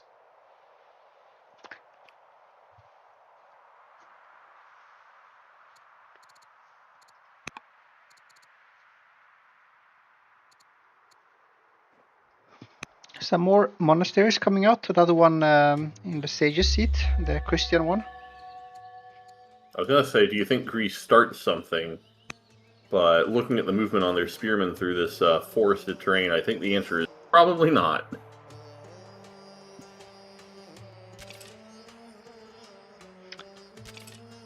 Yeah. Might be something around these Numidians. It's not impossible. They're so close to each other. Yep. They could also get a pretty nice border boost. Yeah. I mean, looking at that southern city of Corinth, that's a lot of tiles that are grabbed. Yep. Yeah, and you can't... It's so hard to ever resist a 7-city border boost.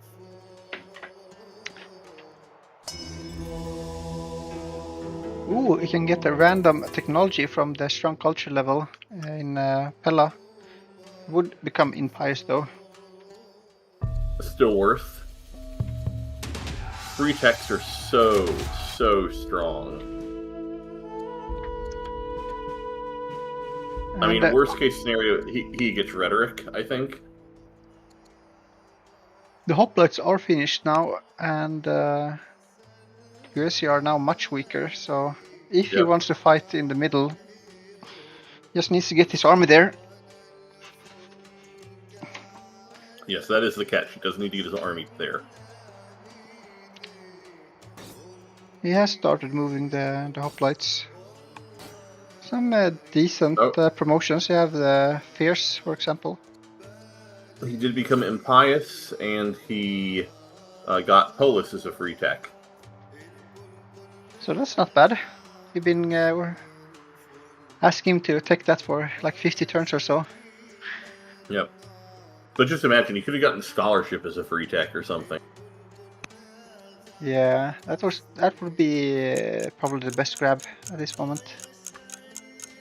With this 100 per turn stone rate. Could also got administration, would have been a bit unlucky. Doesn't even have a possibility to get rhetoric. Oh yeah.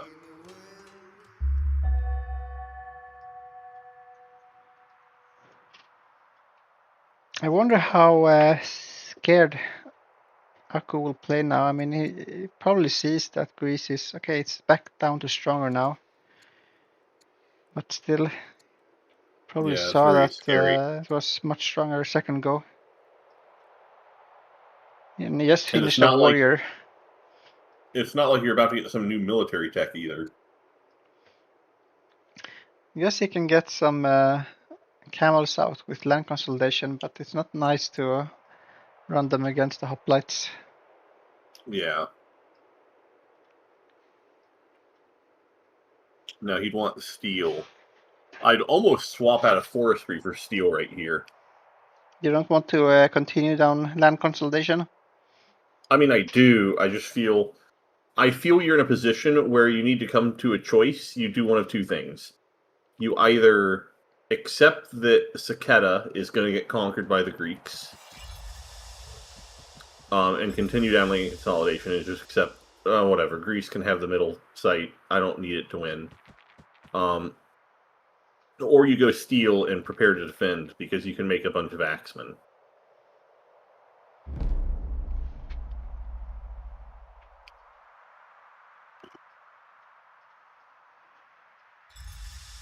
Because we're minus 19 would a turn. We cannot continue making archers.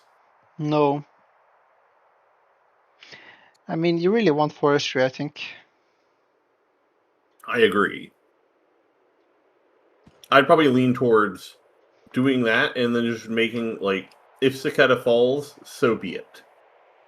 I can live with Saketa falling. It is a bit inconsistent to care this much about this ambition, but neglecting the first one with the mines for so long.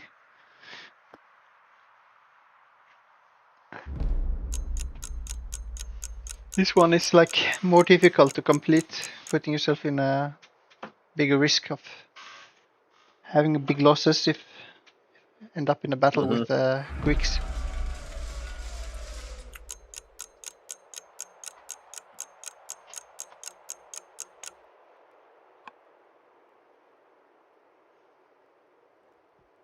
It's not like these are Sentinel archers either. If these were hunter archers defending a hunter city, it'd be, Greece can be stronger than me. He's still not taking it. Yeah, Sentinel slingers are so nice.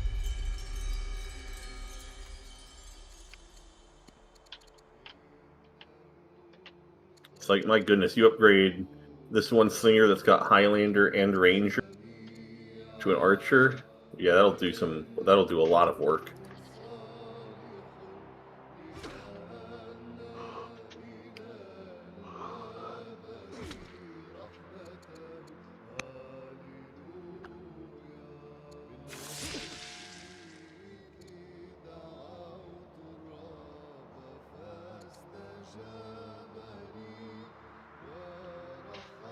I do think the biggest error from Greece, though, is not making a road network to the front line. Especially when your champion city is so far in the back. Yeah. Something to think about on this kind of map when you go for a Champions Cup, like how are you moving units to the front? But we see Forestry also started for Cliff, so both players having quite similar timings in that area.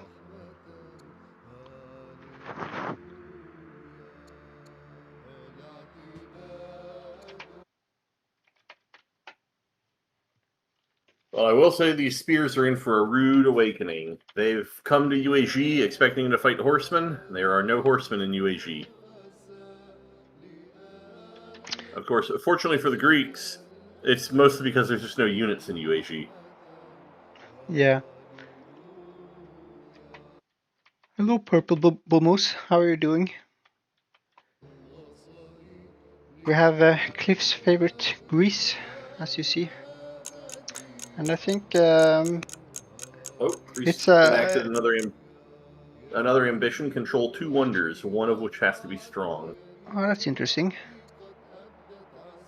Has to get the monumental Buddhas then. Yeah, not a lot of. Well, either that or you go for how far? Oh, 82 years away from being legendary. Yeah, that probably isn't happening anytime soon. But yeah, we see different advantages for the two nations. Cliff was ahead in science for a long time, and still is in the total. But the clerics and the monasteries have shot the USG past him. Greece is still ahead in military, but behind a bit in orders. Has made a nice recovery though in the recent turns. Yep. Oh my goodness, look at that military score. Yeah, it's not looking good for the USG in that department. They're also behind in improvements, where Cliff is up to 65 against 45 of Aku. He has been ahead in money, but yeah, food is a bit more even now. Behind in iron and in stone and wood.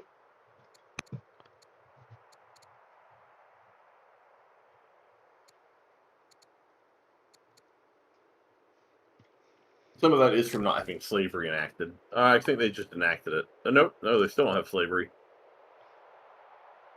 What do we spend the civics on? He rushed the apprentice officer. Another one? Seems like it. Yeah, 2 times. Yep. Yeah, he's got 4 apprentice officers in his champion seat. 2 turn archers. That's pretty strong. With all the extra promotions as well. Yeah. Just needs the wood for it. And we see some roads being built, so... Yes, the UAG is building a road network from his champion seat. Well, mostly. I don't know why we decided to start the road where we did. I mean, he has another worker there, so... True.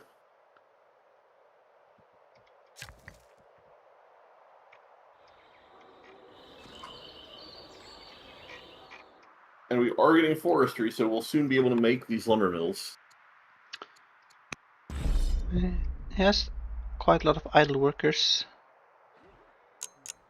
Well, he's just idling them so that they're all ready to make lumber mills. See, this guy's already in position. Yeah.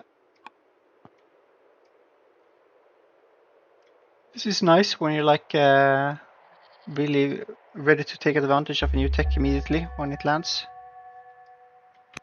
What are these Danes doing? I guess they're attacking the Greeks? I mean, they are organized and raiding the USC and Greek. I'm not really sure. Have to go through Greece. Yeah, they have to go through... Look at where they are. They don't have to go this way. Yeah, I guess. I just went for the one that's closer.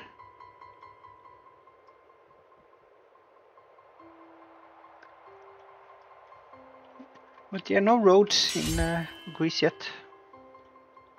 So apparently, if the tribe becomes organized and you later declare war on them, they act like an organized tribe for everybody? I guess so, I'm not sure. I think Cliff will fail this tyranny ambition though. Yeah, it doesn't look very promising. It doesn't have administration yet. But hey, we're up to 109 legitimacy, which is way better than we used to have. Plus 40 from being the just. I think it's really stupid that the just is still less than the resourceful. Yeah, resourceful is quite easy to get early on. Depends a bit on what other units you have, but I honestly think that the resourceful being added to the game is one of those kind of sleeper Persia buffs that help them quite a bit. yeah, there was a couple of changes that helped Persia a lot in the last few months coming into the tournament. You also had cheaper ranchers and trappers. Be cheaper, yeah. And then also Judaism not requiring labor force anymore.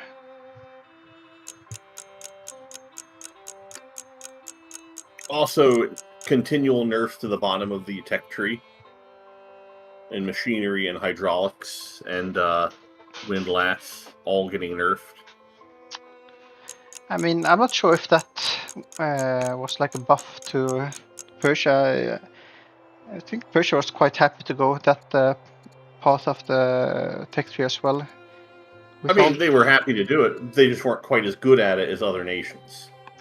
That's true.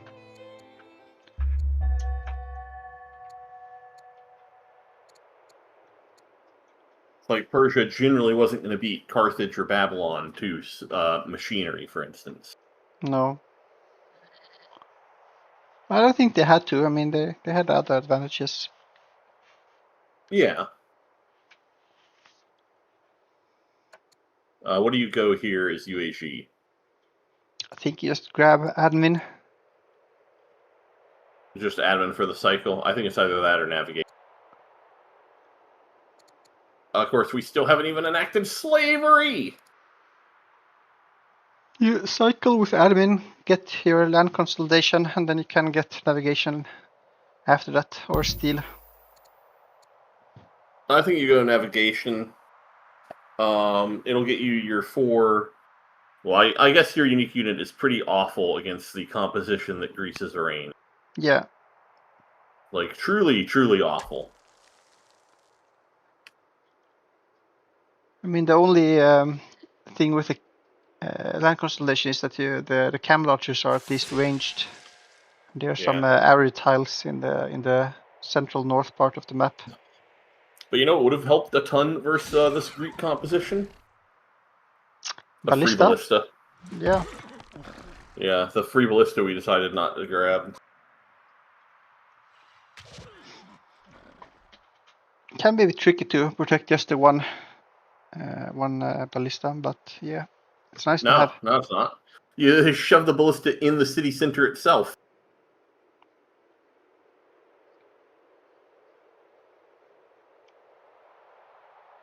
Then whatever attacks the city just gets blasted by a ballista. Yeah, in that way it's great deterrent.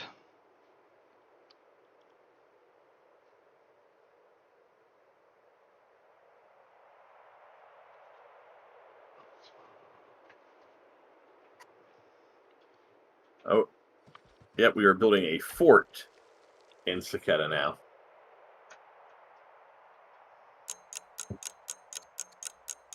Which Cliff is seeing with his vision.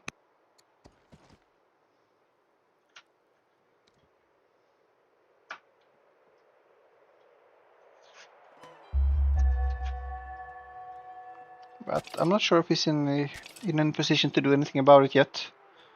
Could move some units. Well, he's also now getting attacked in his city centers by the Danes.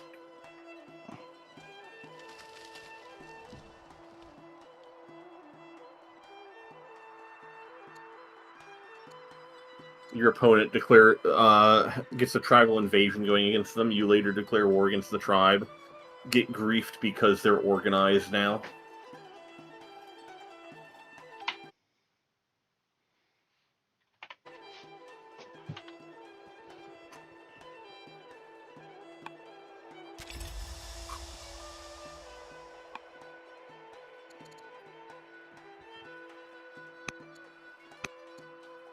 Well, Greece is moving up.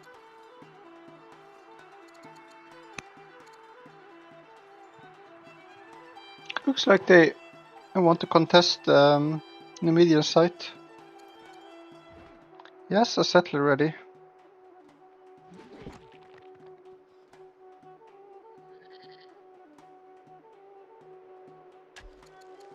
Now the question is, do you as the UAG just clear the site but let Greece have it just to get your ambition?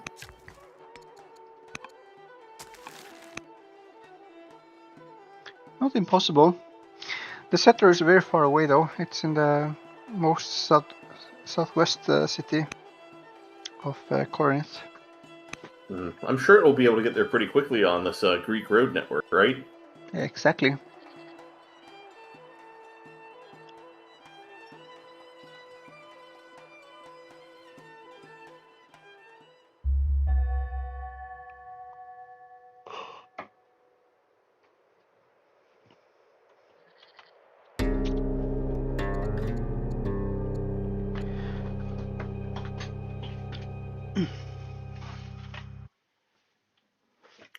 Well, Greece has dropped down to learned. They are no longer erudite.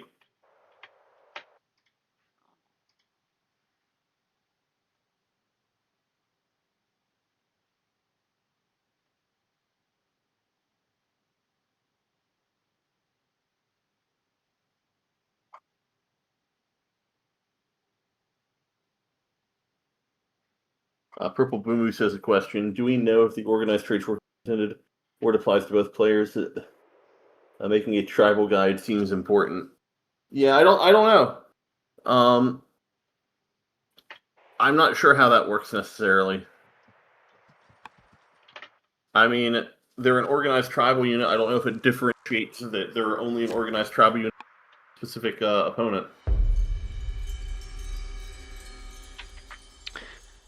Yeah, you would probably have to ask one of the devs to know if it's intended or not.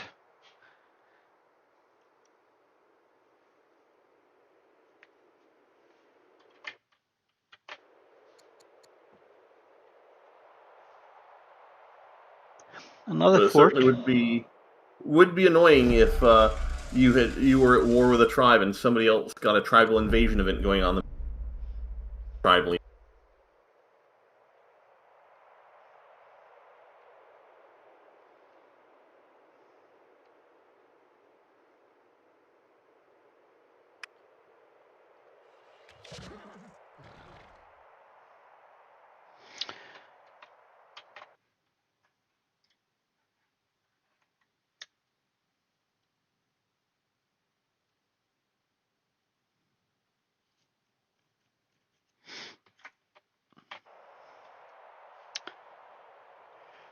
They did say that they were aiming for 3 hours, but we're past that by quite some bit. I'm guessing they're probably gonna end the session soon.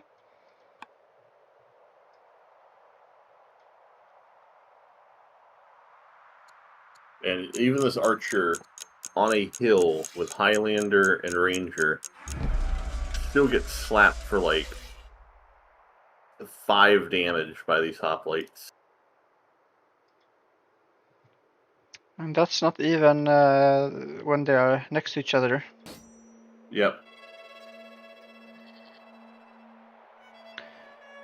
It is hidden though, so it can't get slapped by anything. True. Oh no, the sages are angry. Yeah, it's because they're Christian. And the Christians, I guess, aren't particularly fond of us. I mean, really, the other two families are only not hating us as well because of our pagan opinion. Yeah. There's quite a lot of discontent. And with the not super high legitimacy, it's not the best position in family opinion wise. The ambassador helps a little bit.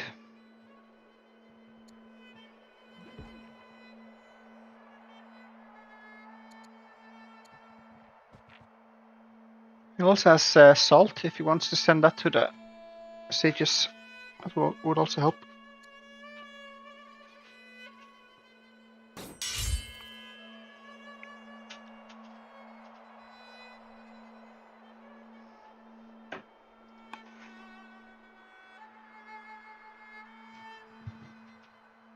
Oh boy. Do you see what I see with a force march on the ballista next turn?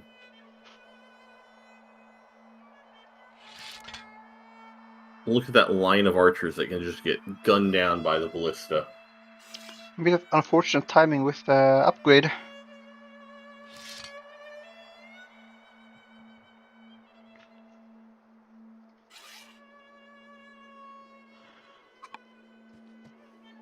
Well, I wonder if Cliff will decide to move in or not.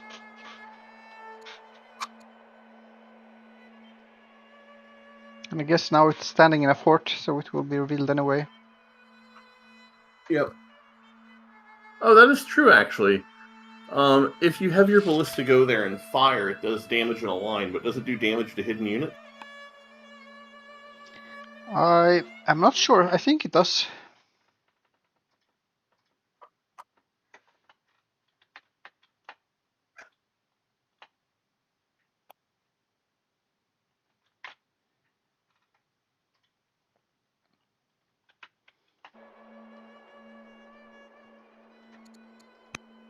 Okay, we have 400 civics. Are we going to enact a law?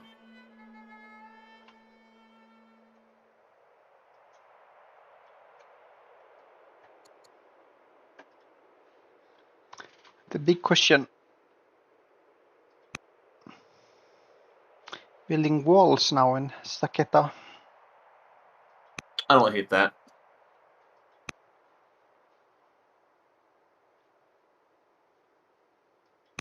The road is coming along nicely. Has connected the two champion cities. He does not have a settler. He's building one in Srinagar. Same position as Cliff was just finished his settler from. Well, that's 9 turns away.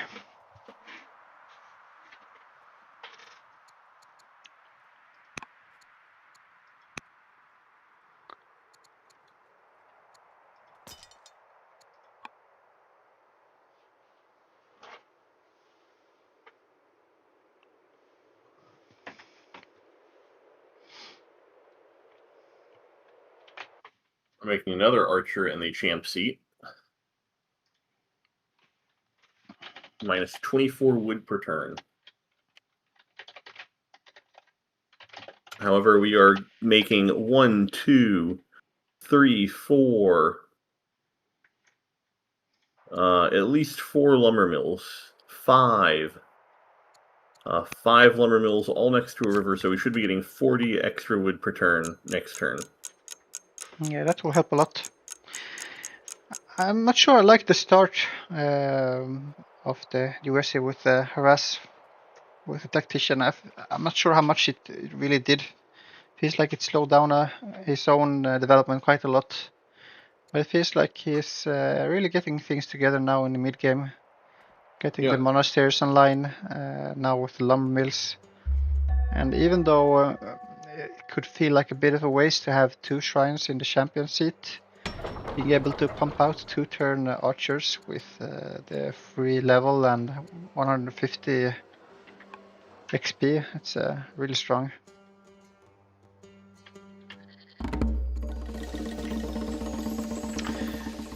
But we will see. I mean, Cliff is still ahead. I feel overall in the economy, having more improvements and having had that science lead for quite some time. Akko is catching up a bit. It's only 51 improvements now to the 66 in Greece. And you usually also just have a one city lead. Yeah. It looks like it will be a nice position for a second session. We might get some bloodshed. And we'll see if land consolidation and growth will come into play. Some lot timings. As it looks like they are indeed calling it here. Yeah, sounds good. Before I fall asleep. It's getting late here in Sweden. Yep. Just running through the stats a bit quickly. We're even in a lot of them. We'll see how much Cliff will be able to use this advantage in military. Lacking a bit of orders and logistics. But might be able to do some damage. What did you say? This is shaping up to be a 120, 130 turn game? Yeah, still not impossible. Could end quicker. We'll see how next session develops. Like if Greece moves in and I can make some tactical errors and the Swedish Empire just falls. I mean, this game will be over soon, but I don't think that's what's gonna happen. Yeah. These archers are quite strong. I think Saketta's in danger. Yeah, but they can lose one city and still be fine. Yep. It will be difficult to move on ahead, I think, against those champion cities. Alright, it does look like they've saved it. Timer is paused. Yeah. I'm gonna end the stream here as well. Thank you for watching. Yep. And